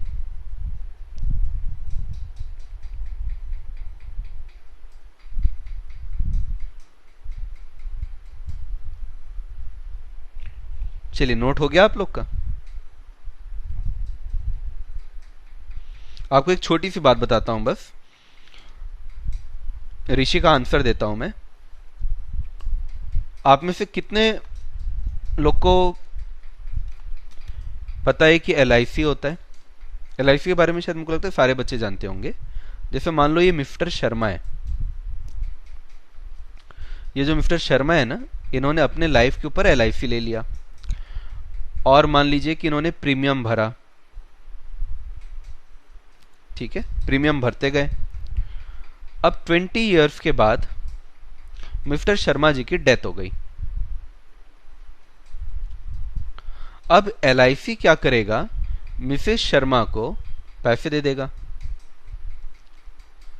ठीक है, प्रीमियम भर दिया है मिस्टर शर्मा ने और 20 साल के बाद आफ्टर 20 इयर्स भाई साहब की डेथ हो गई। मान लेते हैं 10 लाख रुपीस का इनका सम एश्योर्ड था। सम एश्योर्ड का मतलब होता है कि जब भी इनकी मृत्यु होगी तो 10 लाख रुपए इनके परिवार को मिल जाएगा। पहला अधिकार जनरली लोग अपने पत्नी को दिए रहते हैं अगर पत्नी होती है तो, और अगर शादीशुदा नहीं है तो जनरली अपने मॉम डैड को देते हैं। तो 10 लाख रुपए किसको मिल जाएंगे, मिसेस शर्मा को मिल जाएंगे। पर एक कंडीशन है इसका। कंडीशन क्या है पता, एक ही कंडीशन है, बहुत सिंपल कंडीशन है, और वो कंडीशन ये है बच्चों कि आपको क्लेम करना पड़ेगा।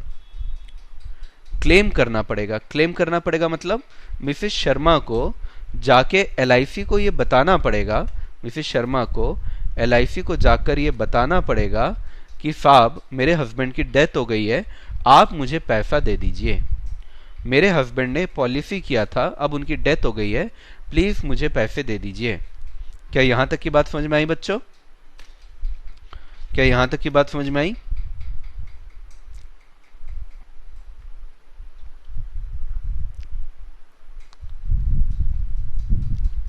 फैमिली को मिलता है, यस। मैंने यहां पे एग्जाम्पल में मिसेस शर्मा रखा है, नॉमिनी जो भी रहेगा नॉमिनी को मिलेगा। यहां तक क्लियर है? अब आप गेस कीजिए बच्चों, मैं आपको आंसर दूंगा, आपका टेंशन मत लीजिए। आप मेरे से जो भी सवाल पूछेंगे मैं आपको आंसर दूंगा, बस आप मुझे ये गेस करके बताइए कि LIC के पास, सिर्फ LIC के पास ऐसा कितना पैसा पड़ा होगा जो अनक्लेम्ड हो। जैसे अगर मान लो मिसेस शर्मा ने अगर क्लेम ही नहीं किया, मिसेस शर्मा ने अगर ये क्लेम ही नहीं किया तो ये 10 लाख रुपए जो LIC को देने थे, ये 10 लाख रुपए तो LIC को देने पड़े ही नहीं। ऐसा कितना पैसा पड़ा है आप गेस कीजिए। मैं आपको गूगल से एग्जैक्ट डेटा बताता हूं, मेरे को एक रफ आइडिया तो है।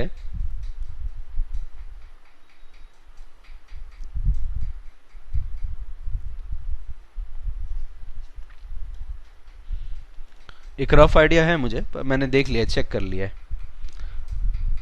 90% नहीं, इतना ज्यादा नहीं, LIC के पास LIC के पास 881 करोड़ अप्रॉक्स है अनक्लेम्ड अमाउंट।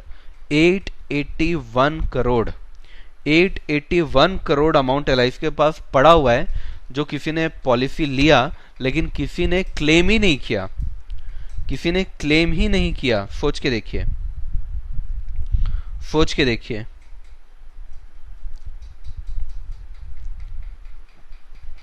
881 करोड़, 881 करोड़, सोच के देखिए।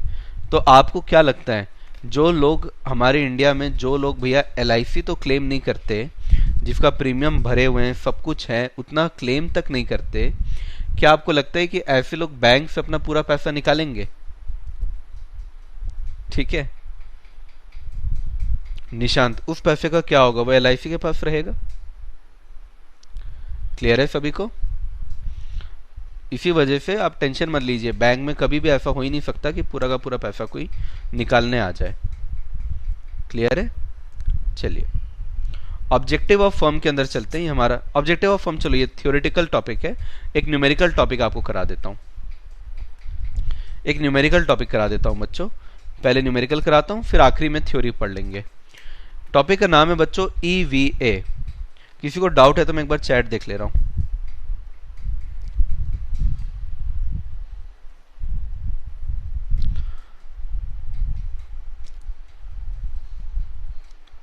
अर्शी ने बोला जो नहीं निकालता वो उसकी बेवकूफ़ी है। एक्चुअली कुछ नहीं, बेवकूफ़ी नहीं होता है। कई बार ना जो पेरेंट्स होते हैं वो अपने बच्चों को या लोगों को बताते ही नहीं है कि मैंने LIC लिया हुआ है। मैं कई ऐसे लोग को जानता हूँ जिन्होंने लिया है पॉलिसी, लेकिन उन्होंने अपने फैमिली को ही नहीं बताया। बाद में वो किसी और, कोई उनका दोस्त उसको बताया रहता है तो दोस्त आके घर में बताता है कि अरे उनके नाम पे तो LIC था, पैसा निकाल तो लो। ऐसा भी होता है कई बार।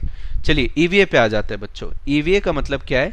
Economic value added. क्या मतलब है? इकोनॉमिक वैल्यू एडेड, यानी कि बिजनेस ने जितना भी कैश फ्लो कमाया, सर क्या बोला आपने?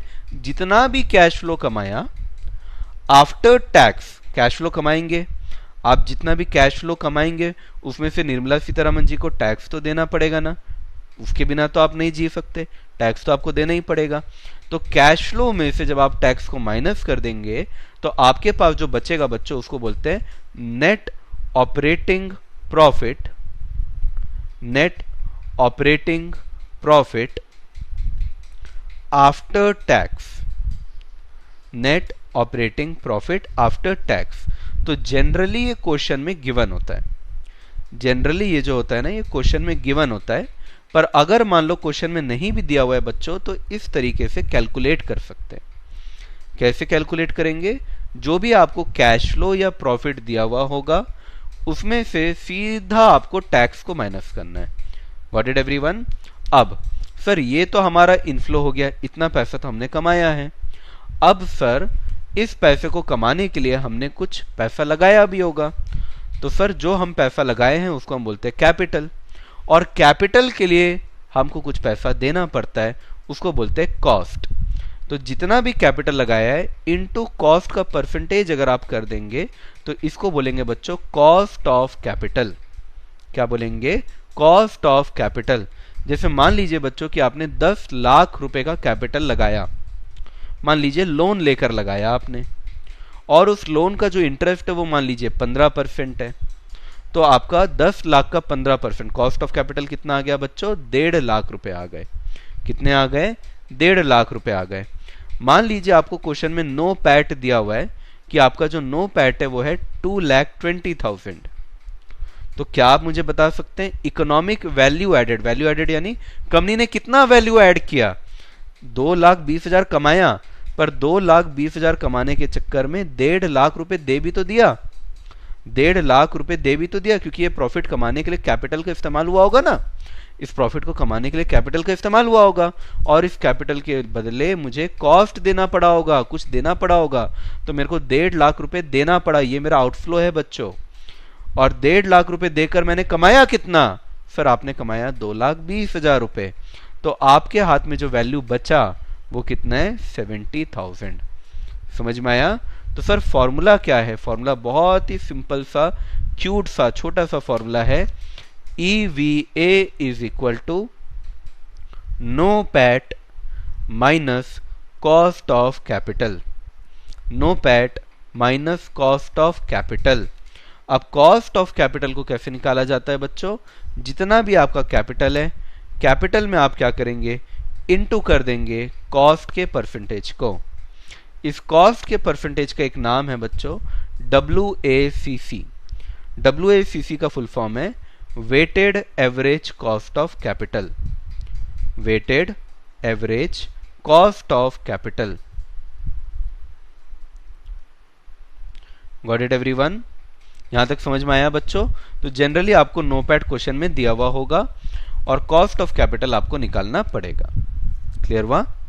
चलिए अब मैं आपको एक एग्जांपल देता हूं और उसके बाद मैं आपको फिर वापस से समझा दूंगा अगर तब भी समझना है तो। मान लीजिए क्वेश्चन में बच्चों दिया हुआ है NOPAT is equal to 3 crore, capital is equal to 20 crore, WACC is equal to 12%। आपको बच्चों फाइंड आउट करना है EVA। EVA आपको फाइंड आउट करना है।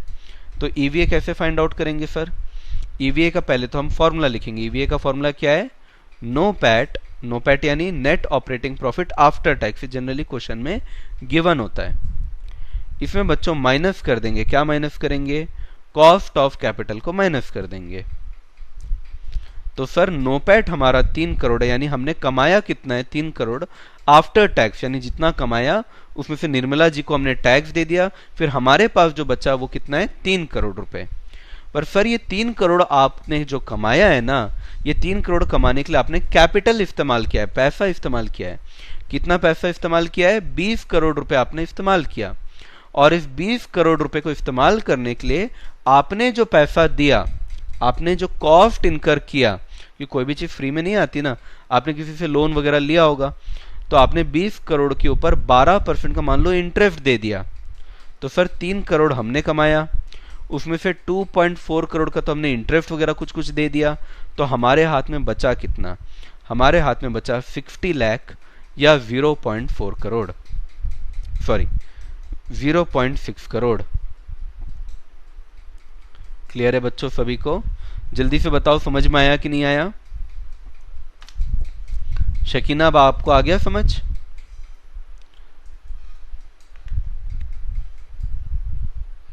वेरी गुड, वेरी गुड, बहुत बढ़िया।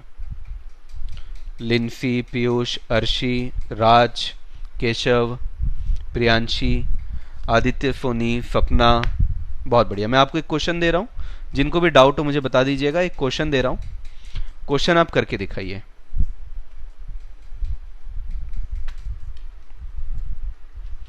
क्वेश्चन है बच्चों, नो पैट है आपका 25 करोड़, कैपिटल है आपका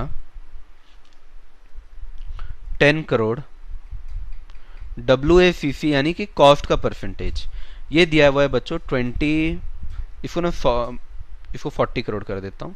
ये दिया हुआ है बच्चों 25%। आपको निकालना है EVA, कैपिटल 40 करोड़ है। चलिए EVA निकाल के बताइए, और अगर किसी को डाउट है तो बताइए। रोशन ने कहा है नहीं, रोशन नहीं, किसने? दिव्या ने कहा है रिपीट, भाविका ने कहा है रिपीट। ओके, ये मैं हाँ 60 लाख, हाँ पीयूष का आंसर आ गया, बहुत बढ़िया। बच्चों सिंपल सा फॉर्मूला, नो पैट का मतलब है, एक बच्चे ने नो पैट का मतलब भी पूछा, this is net operating profit after tax. तो देखिए जो प्रॉफिट हम कमाते हैं, क्या वो प्रॉफिट पूरा हमारे पास रहता है क्या बच्चों? नहीं, हमारे पास पूरा प्रॉफिट नहीं रहता। जैसे मान लो अगर मैंने प्रॉफिट कमाया है 50 करोड़ का, ठीक है, और मान लो टैक्स का रेट जो है, निर्मला सीतारमन जी तो जानते हैं यहाँ बहुत सारा टैक्स लेती है, कंपनी के ऊपर तो 40% का टैक्स लेती है, उसके ऊपर से सरचार्ज वगैरह भी रहता है। तो मान लो टैक्स मान लो बच्चों 50% है, ठीक है, ये आपको क्वेश्चन में गिवन होगा। तो नो पैट कितना बन जाएगा बच्चों? प्रॉफिट आफ्टर टैक्स, यानी 50 करोड़ का आपने प्रॉफिट कमाया, इसमें आप 50% माइनस कर दीजिए, तो आप 50 करोड़ में 50% अगर आप माइनस करेंगे तो कितना आ जाएगा, 25 करोड़। तो ये 25 करोड़ आपका आ गया नो पैट, यानी प्रॉफिट आफ्टर टैक्स। क्लियर हुआ? अब आपको ईवीए निकालना है। ईवीए कैसे निकलेगा? ईवीए निकलेगा नो पैट, जनरली क्वेश्चन में नो पैट दिया रहता है, minus cost of capital. Cost of capital यानी कैपिटल का कॉस्ट। नो पैट कितना आ रहा है, 25 करोड़। कैपिटल हमने कितना लगाया है, 40 करोड़। और इस कैपिटल को लगाने की वजह से हमको कुछ पैसा देना पड़ा। कितना पैसा देना पड़ा, 25% देना पड़ गया। तो हमारे पास ईवीए कितना बच गया, 15 करोड़। यानी 25 करोड़ हमने कमाया, 25 करोड़ हमने कमाया, लेकिन 10 करोड़ हमने अपने जेब से दे दिया। तो 25 करोड़ कमा के अगर मैं 10 करोड़ अगर मैं दे रहा हूं, कॉस्ट के रूप में अगर मैं दे रहा हूं, तो मेरे पास जेब में बच कितना रहा है, मेरे पास बच रहा है 15 करोड़। अब क्लियर हुआ सारे बच्चों को?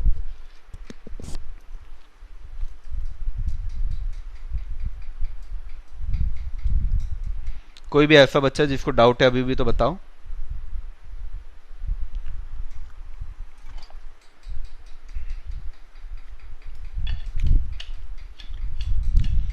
डीपीपी सॉल्व कर लेना Piyush, that will be enough. अभी तो ये इंट्रोडक्शन चल रहा है इसलिए मैं थोड़ा स्लो भी चल रहा हूँ, और स्टार्टिंग में जो टॉपिक्स है ना वो थोड़े ओके टाइप के टॉपिक्स हैं। बड़े बड़े मजेदार टॉपिक अभी तो आएंगे। सर बाय एनी चांस आप बंगाली हो? यस मैं बंगाली हूं। Clear, done everyone? चलो एक अब आपको और क्वेश्चन देता हूं, थोड़ा सा टफ क्वेश्चन देता हूं, ठीक है? मेरे बच्चे कर लेंगे कि नहीं टफ क्वेश्चन? कर ही लेंगे मेरे को लगता है। बच्चों डेट है 2 करोड़ का, कॉस्ट ऑफ डेट है 10%, इक्विटी है 3 करोड़ का, कॉस्ट ऑफ इक्विटी है 15%, प्रॉफिट है 4 करोड़ का, टैक्स है 25%। क्या आप इस इंफॉर्मेशन से ईवीए निकाल पाएंगे? हाई लेवल क्वेश्चन है, हल्का सा हाई लेवल क्वेश्चन है। मैं देखना चाहता हूं कि मेरे कितने बच्चे कितने होशियार है, देखता हूं।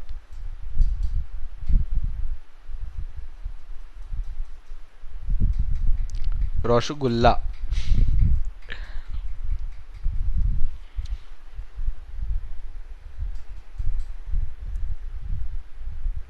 बोलना पड़ता है ना कोयल। अब बंगाली बोलूंगा तो आधे लोग को समझ थोड़ी आएगा, क्या करूं, मजबूरी है।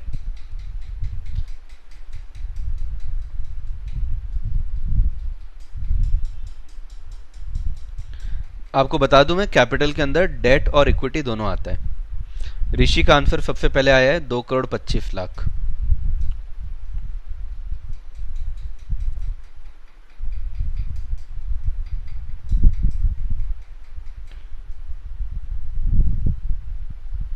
बाकी किसी का आंसर आया नहीं अभी तक। राज का आंसर अलग दिख रहा है मुझे।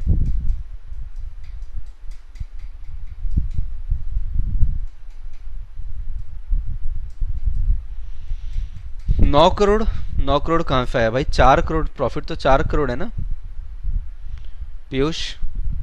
9 करोड़ कहां लिखा है मैंने?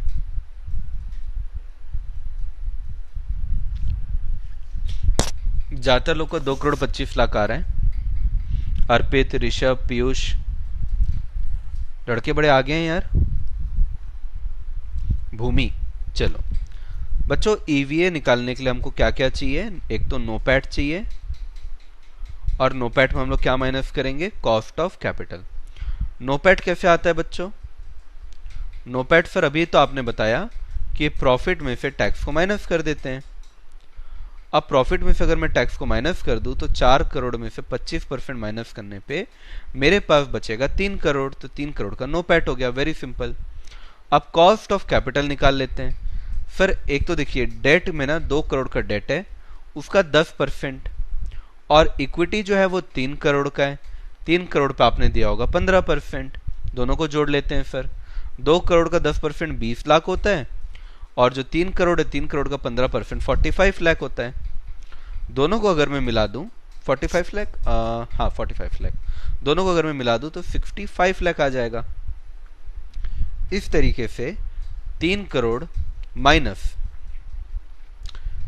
65 लाख अगर मैं करता हूं तो मेरा आंसर आएगा 2.35 करोड़। कहीं आप लोगों ने गलती तो नहीं की?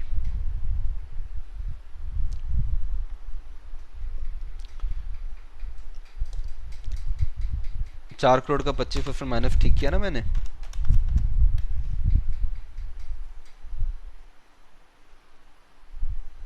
अब आया बच्चों आपको समझ? थोड़ा सा हाई लेवल दिया था मैंने ये, आई एग्री। अब आया समझ कि नहीं आया बच्चों, बताना जरा।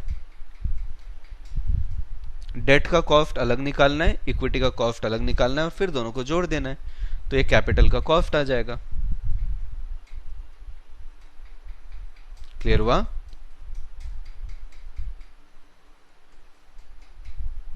क्या हो गया बच्चों, नहीं आया समझ? एक बार और बताऊं। Calculation mistake. चलो एक क्वेश्चन और दे रहा हूं, इसको नोट कर लो।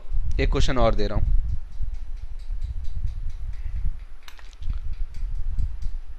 डेट है बच्चों 5 करोड़, कॉस्ट ऑफ डेट है 12%, इक्विटी है बच्चों 3 करोड़, कॉस्ट ऑफ इक्विटी है 15%, प्रॉफिट दिया हुआ है 10 करोड़, टैक्स है 70%।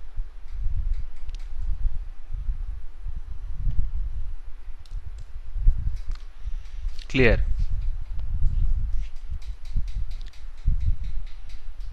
एक और क्वेश्चन दिया हूं बच्चों, देखते हैं। पहले आराम से पहले नोपैट निकालो, पहले आराम से नोपैट निकालो, फिर आराम से कॉस्ट ऑफ कैपिटल निकालो, फिर दोनों को माइनस कर देना।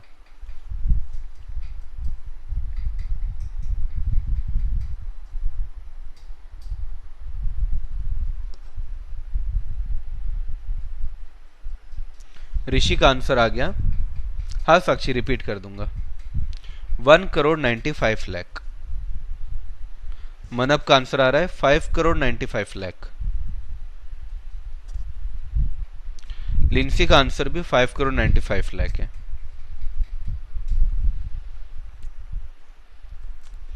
साक्षी मैं हूं ना, समझा के जाऊंगा, चिंता मत करो। नरेंद्र का 1.95, तो दो आंसर मुझे दिख रहे हैं, 1.95 और 5.95। इशिका का भी आंसर आ गया। चलो मैं आंसर करके दिखाता हूं अब आपको। साक्षी यहाँ पे देखो अच्छे से बच्ची, ईवीए इज इक्वल टू क्या होगा मेरा, NOPAT minus cost of capital. अब बच्ची नोपैट कैसे निकालते हैं? नोपैट इज इक्वल टू क्या होता है, प्रॉफिट माइनस टैक्स। क्या होता है? Profit minus tax. क्या मेरे पास प्रॉफिट है बेटा? 10 करोड़ का प्रॉफिट है, 70% का टैक्स माइनस कर दो तो कितना बचेगा नोपैट? 3 करोड़ बचेगा। अब कॉस्ट ऑफ कैपिटल पे आ जाओ, debt into cost of date.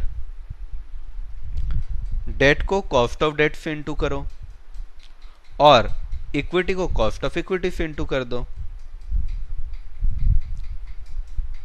ठीक है, डेट को कॉस्ट ऑफ डेट से, इक्विटी को कॉस्ट ऑफ इक्विटी से। तो डेट कितना है मेरा? 5 करोड़। 5 करोड़ का 12%, और यहां पे इक्विटी कितना है? 3 करोड़। 3 करोड़ का 15%। अगर बच्चों में 5 करोड़ का 12% निकालू तो कितना आ जाएगा? 60 लाख। और 3 करोड़ का 15% निकालू तो कितना आ जाएगा? 45 लाख। अगर मैं टोटल करूं तो यह आ जाएगा 1.05 करोड़। कितना आ जाएगा? 1.05 करोड़। ऐसे केस में 3 करोड़ माइनस 1.05 करोड़ करने पे मेरा आंसर आएगा 1.95 करोड़। कितना आ जाएगा? 1.95 करोड़। समझ में आया सभी को? इस बार कई बच्चों का करेक्ट आंसर आया है। इस बार कई बच्चों का करेक्ट आंसर आया है। साक्षी आपको आया समझ? मेरे लिए यहाँ एक एक बच्चा इंपॉर्टेंट है, तो आप बताइए बच्चों। 10 क्वेश्चन करना रहा, हम 10 क्वेश्चन करेंगे, आप उसकी चिंता मत करिए।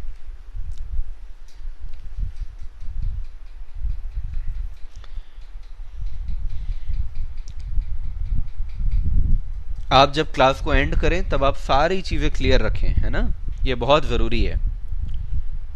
आप इतने अच्छे कोचिंग से पढ़ रहे हैं तो आपको फायदा होना ही चाहिए वैसे भी, है ना। आप मुझे जरूर बताइए, मेरे अंदर बहुत पेशेंस है, आप टेंशन मत लीजिए। आप मुझे जितने बार बोलेंगे मैं आपको उतने बार कराऊंगा चीजें, पर आप लगे रहिए मेरे साथ, ठीक है। डीमोटिवेट नहीं होना है कि अरे नहीं सर अब तो समझ ही नहीं आया, हो गया भाई। अरे नहीं यार, जब तक मैं बैठा हूं आपको भी बैठना है और आपको मैं समझा के ही जाऊंगा। Good, very good. चलिए, एकदम क्रिस्टल क्लियर। चलो, एक क्वेश्चन तो अभी और करो। इस बार जो क्वेश्चन बच्चा करेगा उसको मैं क्या ही दे सकता हूँ अभी ऑफलाइन क्लास होती तो चॉकलेट दे देता। चलो ठीक है। डेट है बच्चों इस बार 20 करोड़ का, कॉस्ट है 30%, प्रेफरेंस शेयर कैपिटल है 30 करोड़ का, कॉस्ट है 15%, इक्विटी है 50 करोड़ का, कॉस्ट है 20%, नोपैट है 6.5 करोड़, नहीं 16.5 करोड़। चलिए ईवीए निकालिए।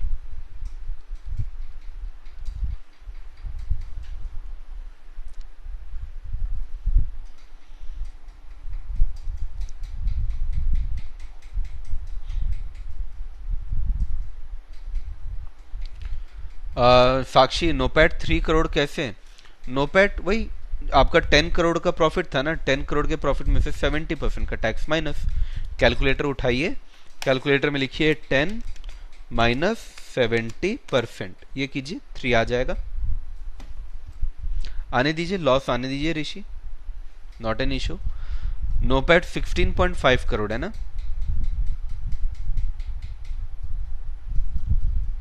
आने दीजिए, माइनस में आंसर आने दीजिए अगर आ रहा है तो।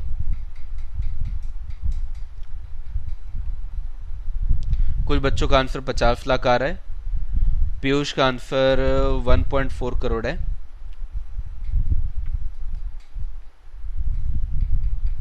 -4 आ रहा है कुछ बच्चे का। लिंसी का भी -4 है, -4।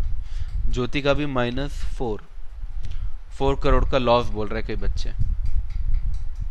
राज का तो कुछ ज्यादा ही लॉस आ रहा है, इतना लॉस कैसे हो सकता है राज?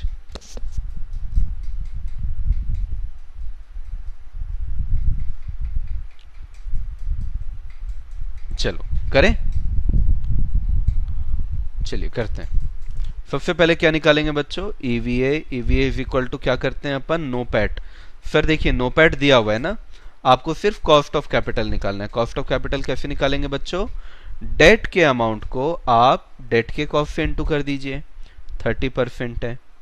फिर प्रेफरेंस शेयर वाले को प्रेफरेंस शेयर वाले से इंटू कर दीजिए, और इक्विटी वाले को क्या करना है बच्चों? इक्विटी वाले से इंटू कर देना है। तो 50 करोड़ इंटू 20%। चलो तीनों को इंटू करेंगे तो आंसर कितना आएगा? 20 crore into 30%, 6 crore, plus 4.5 crore, plus 10 crore.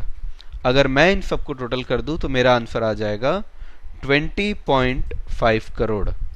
कितना आंसर आ जाएगा? 20.5 करोड़। तो 16.5 में से 20.5 अगर माइनस करेंगे तो आंसर आ जाएगा -4 करोड़। क्लियर हुआ? हाँ चलो, अब ज्यादातर बच्चों का सही है। बहुत सारे बच्चों का ऐसा -4 आया था, बहुत सारे बच्चों का। दीप ज्योति 98.5, हाउ इज दैट पॉसिबल? इतना गलत कैसे हो सकता है भाई?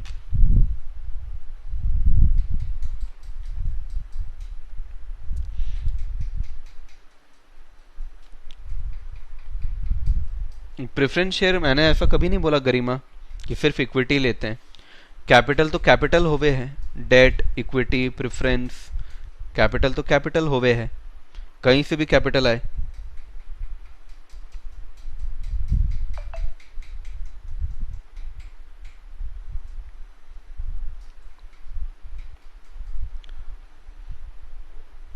Done everyone. एक लास्ट क्वेश्चन और करवा रहा हूं। इस बार वैसे ज्यादातर अराउंड 70% बच्चों का आंसर आ गया था, 70% बच्चों का आंसर आ गया था।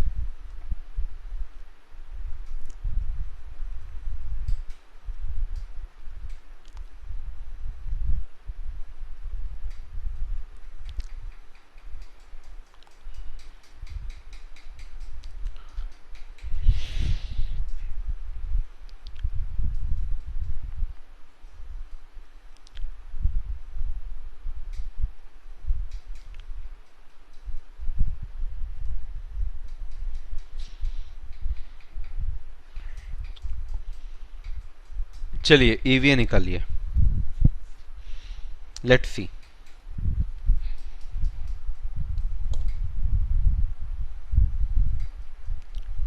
शकीना को जो इशू हो रहा है बाकी लोग को भी हो रहा है क्या? वो बोल रही है unable to see screen behind you. कोई स्क्रीन का विजिबिलिटी का इशू है क्या?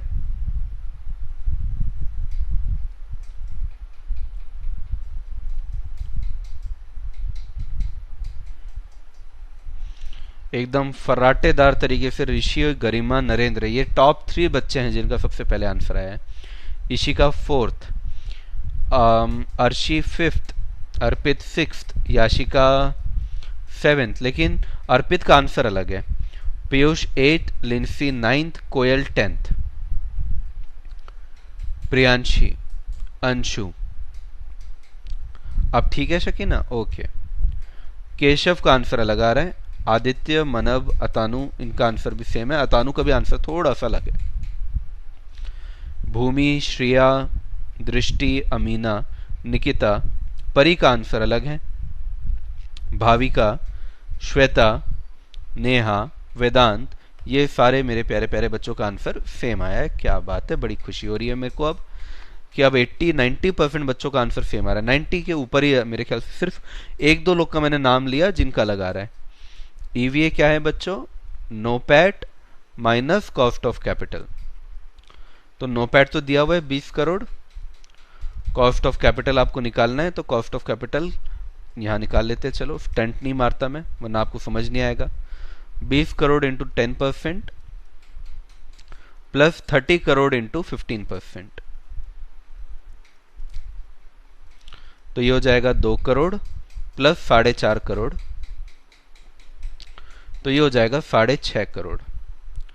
तो 20 करोड़ में से 6.5 करोड़ माइनस कर दो तो आंसर आ जाएगा 13.5 करोड़।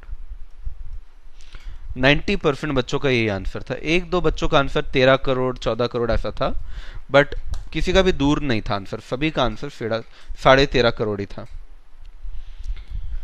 एग्जाम में आएगा तो बन जाएगा बच्चों आपसे। फोड़ देना, फोड़ देना, छोड़ना नहीं, फोड़ देना। तो ये आपका ईवीए का टॉपिक था। तो ईवीए न्यूमेरिकल टॉपिक है बच्चों, तो ये हमारा कंप्लीट हो गया है। ईवीए नॉर्मल टॉपिक था जो हमारा कंप्लीट हो गया है।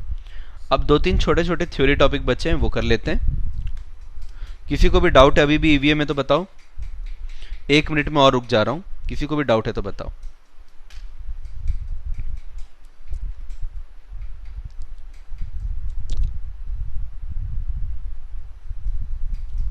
थोड़ा थोड़ा फेमिलियर हो रहा है। ओके शकीना।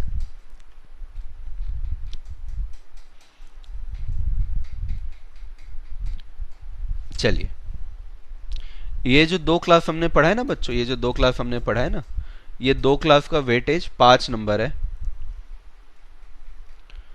आप अभी दिसंबर 2024 का एग्जाम होने वाला है ना, मैं आपको उसी का पेपर दिखाऊंगा, आप चिंता मत करिए।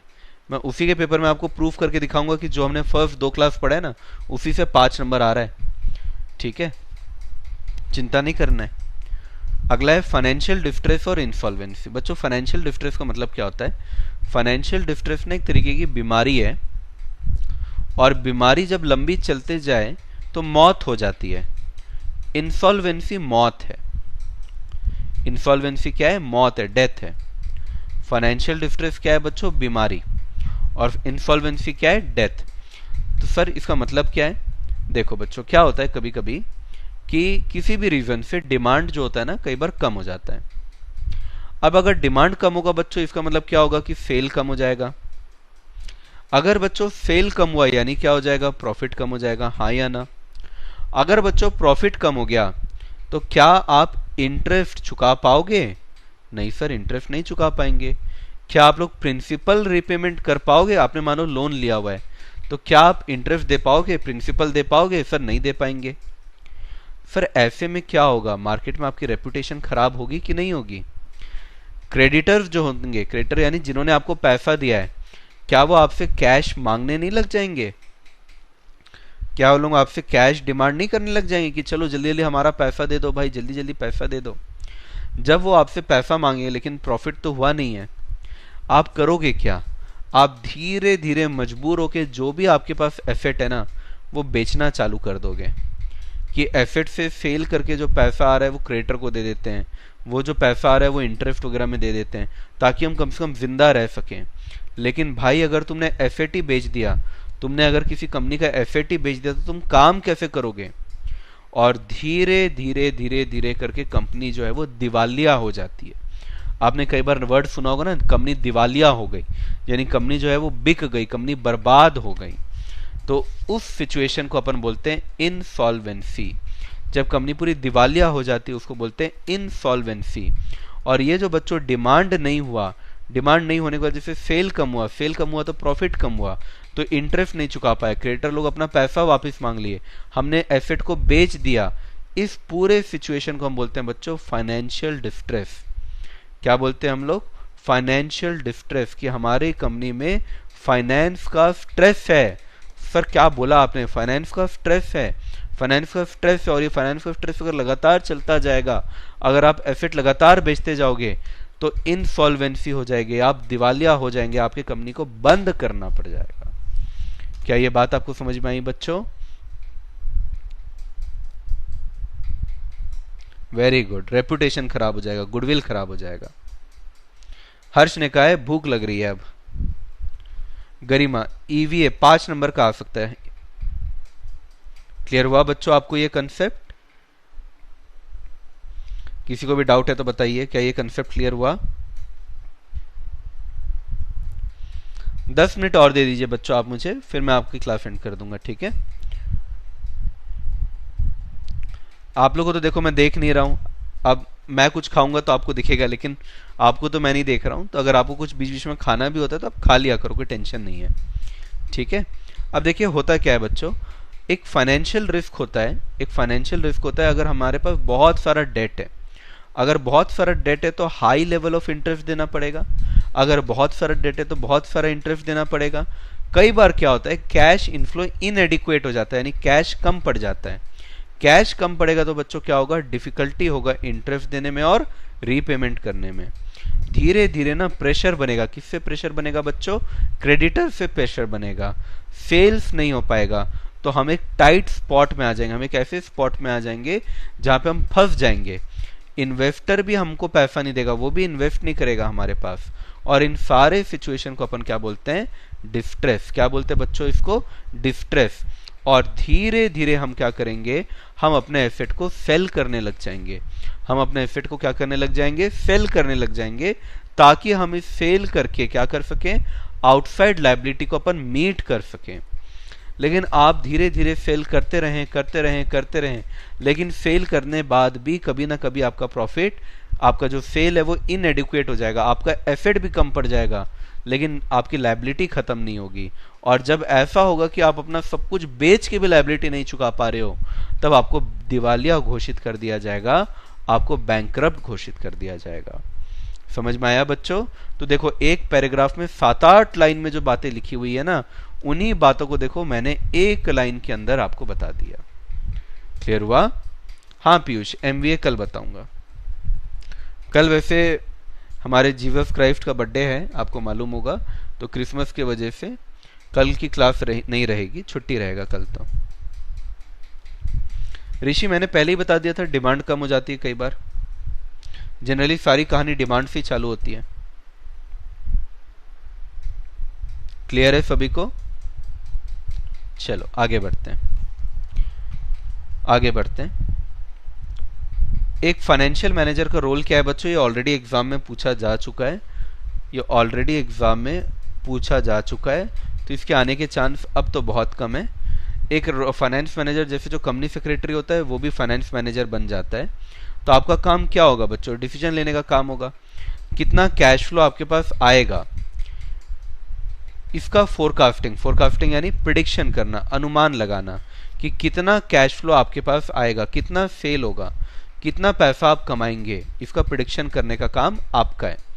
फिर फंड उठाने का काम, जैसे मान लीजिए कि आपके कंपनी को 10 करोड़ रुपए की रिक्वायरमेंट है, आपकी कंपनी को 10 करोड़ रुपए की रिक्वायरमेंट है और आपने फोरकास्ट किया कि 6 करोड़ रुपए सेल्स होगा मेरा, तो 6 करोड़ रुपए सेल्स से पैसा आ जाएगा, कैश फ्लो आ जाएगा, पर रिक्वायरमेंट तो 10 करोड़ की है, यानी 4 करोड़ आपको क्या करना पड़ेगा बच्चों? रेस करना पड़ेगा, पैसा उठाना पड़ेगा, तो रेस करना पड़ेगा। तीसरा, एक बार अगर पैसा आ गया, प्रॉफिट आ गया, प्रॉफिट को मैनेज करना, तो managing the flow of internal fund.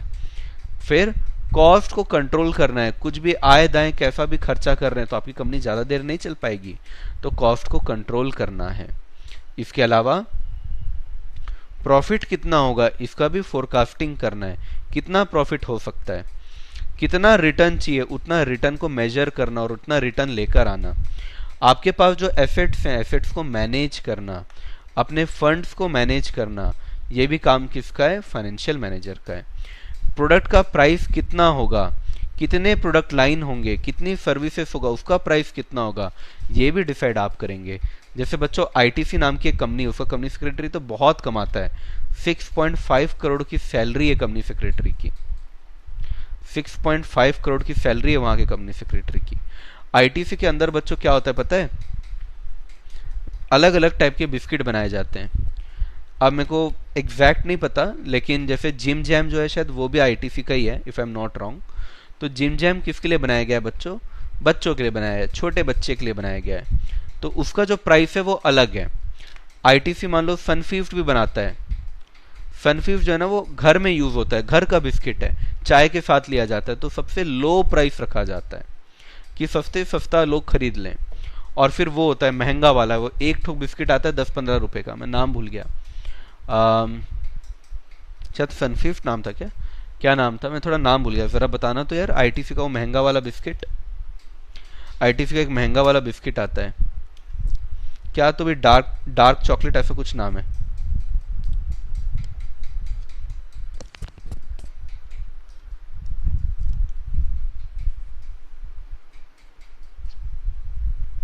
Sunfeast, Jim Jam और एक और बॉन, हाँ शायद बॉन रहता है, ऐसा कुछ रहता है, तो जो भी है बोर्बन रहता है शायद। बोर्बन जो है वो आपका लग्जरी प्रोडक्ट है, तो सबसे ज्यादा प्राइस किसका रहेगा? बोर्बन का।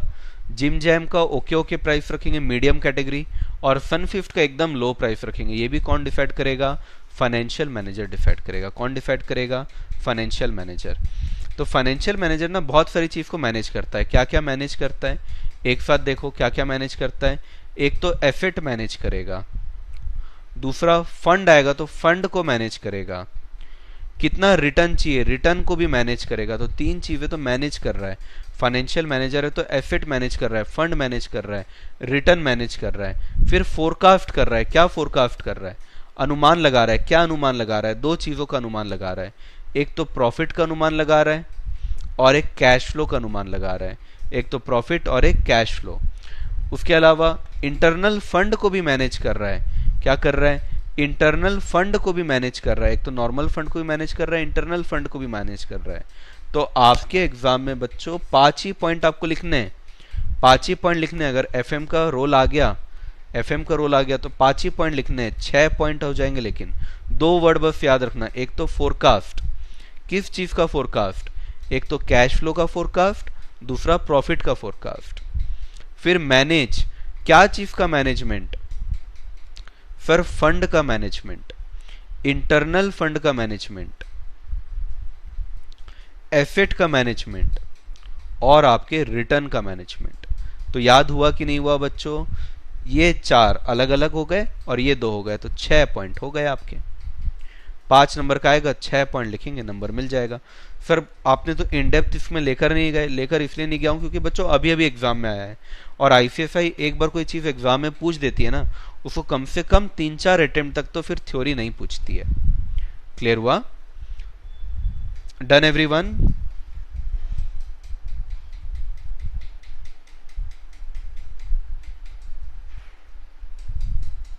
Dark fantasy, yes Gaurav, dark fantasy. Actually bourbon नहीं, डार्क फैंटेसी बोलना था मेरे को। क्या बात है गौरव, पक्का या तो खुद खरीदता है या तो किसी को खिलाता है। हाँ गौरव, व्हाट इज द सीक्रेट? चलो डन। अब 5 मिनट बच्चों जो भी पढ़े हैं उसको रिवाइज करते हैं और फिर क्लास को क्लोज करेंगे। What did everyone? चलिए जल्दी से रिवीजन कर लेते हैं हम लोग। Revision revision revision time, revision time, revision time. तो सबसे पहले तो बच्चों हम लोगों ने क्या पढ़ा? आज एक न्यूमेरिकल पढ़ा, ईवीए। ईवीए का फॉर्मूला है नोपैट। सर नोपैट कैसे आता है? प्रॉफिट माइनस टैक्स, और इसमें से क्या माइनस कर देंगे? Cost of capital. Cost of capital कैसे आता है? Capital into cost, capital into cost, इस तरीके से आता है। फिर हमने क्या पढ़ा बच्चों? फाइनेंशियल डिस्ट्रेस और इनसॉल्वेंसी। जो बीमारी है, बीमारी को हम क्या बोलते हैं? Financial distress. क्यों होता है? क्योंकि डिमांड कम हुआ, डिमांड कम हुआ तो सेल कम हुआ, सेल कम हुआ तो प्रॉफिट कम हुआ, प्रॉफिट कम हुआ तो इंटरेस्ट नहीं दे पाया, प्रिंसिपल रीपेमेंट नहीं कर पाया, क्रेडिटर कैश का डिमांड कर रहा है, क्रेडिटर बदमाश है, कैश का डिमांड कर रहा है, इन्वेस्टर हमारे कंपनी में इन्वेस्ट नहीं कर रहा है, और हमको क्या करना पड़ रहा है? एसेट का सेल करना पड़ रहा है। क्या करना पड़ रहा है? एसेट का सेल करना पड़ रहा है। और जब एसेट का सेल करने के बावजूद हमारी लायबिलिटी हम लोग मीट नहीं कर पाएंगे, एसेट सेल करने का अमाउंट भी अगर लायबिलिटी को मीट नहीं कर पाएगा, तो हमारी क्या हो जाएगी? इनसॉल्वेंसी हो जाएगी। फिर हमने रोल पढ़ा, अभी अभी रोल पढ़ा, तो रोल को मैं वापस से रिवाइज नहीं करा रहा हूं। और फिर हमने सबसे इंपॉर्टेंट फाइनेंशियल डिसीजंस पढ़े। तो डिसीजन कितने प्रकार के होते हैं? सर डिसीजन 3 प्रकार के होते हैं। एक होता है इन्वेस्टमेंट डिसीजन, पैसा कहां पे लगाएं, कैपिटल बजटिंग, वर्किंग कैपिटल। दूसरा होता है डिविडेंड डिसीजन, क्वांटिटी, कितना क्वांटिटी देना है डिविडेंड। तीसरा क्या होता है? तीसरा होता है फाइनेंसिंग। फाइनेंसिंग के अंदर हम लोगों ने क्या पढ़ा? कितना डेट में पैसा लगाएंगे और कितना इक्विटी में पैसा लगाएंगे। Is this clear everyone? किसी को भी अगर डाउट है पूरी क्लास में तो बताइए, कोई भी दिक्कत परेशानी है तो बताइए।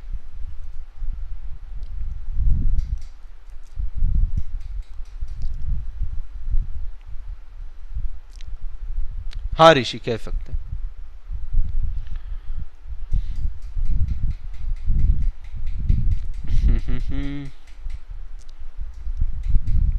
गरिमा ने कहा है खिलाता होगा, गौरव ने लेकिन आंसर नहीं दिया, एकदम सुमड़ी में निकल गया चुपके से। दिवाली में, अच्छा नहीं दे दिया आंसर। क्या बोल रहा है? दिवाली में खाया था लास्ट टाइम, वो भी किसने दिया था? ये गौरव तो यहाँ पे वो निकला, क्या बोलते हैं, alpha male. Chad, Chad boy. बताओ, गौरव खिला नहीं रहे, गौरव को लोग खिला रहे हैं, क्या बात है। चलिए, तो आई होप आपको क्लास समझ में आया होगा। Thank you so much. Clear है एकदम? Thank you Harsh, thank you everyone. बिल्कुल, देखो बर्थडे किसी का भी हो, हमको केक खाने से मतलब है या नहीं? और सबकी रिस्पेक्ट करिए, सबका एंजॉयमेंट कीजिए, है ना? हर चीज को एंजॉय कीजिए, कहीं नेगेटिविटी खोजिए ही मत। Got it? तो मेरी क्रिसमस एवरीवन, एंजॉय कीजिए। एंड छुट्टी है, थोड़ा बहुत पढ़िएगा भी, ठीक है? चलिए, thank you so much, thank you. कोई डाउट है तो बताइएगा। Thank you so much, bye bye, merry Christmas again.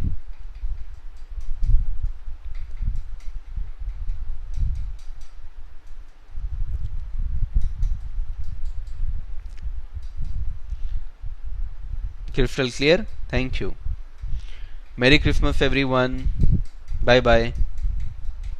Bye bye everyone. Bye bye, bye bye. Good night, good night, good night. Bye bye. तुलसी दिवस, happy Tulsi दिवस आप सभी को, सबको मेरी क्रिसमस, सबको हैप्पी तुलसी दिवस। Thank you, bye bye, Radhe Radhe, bye bye.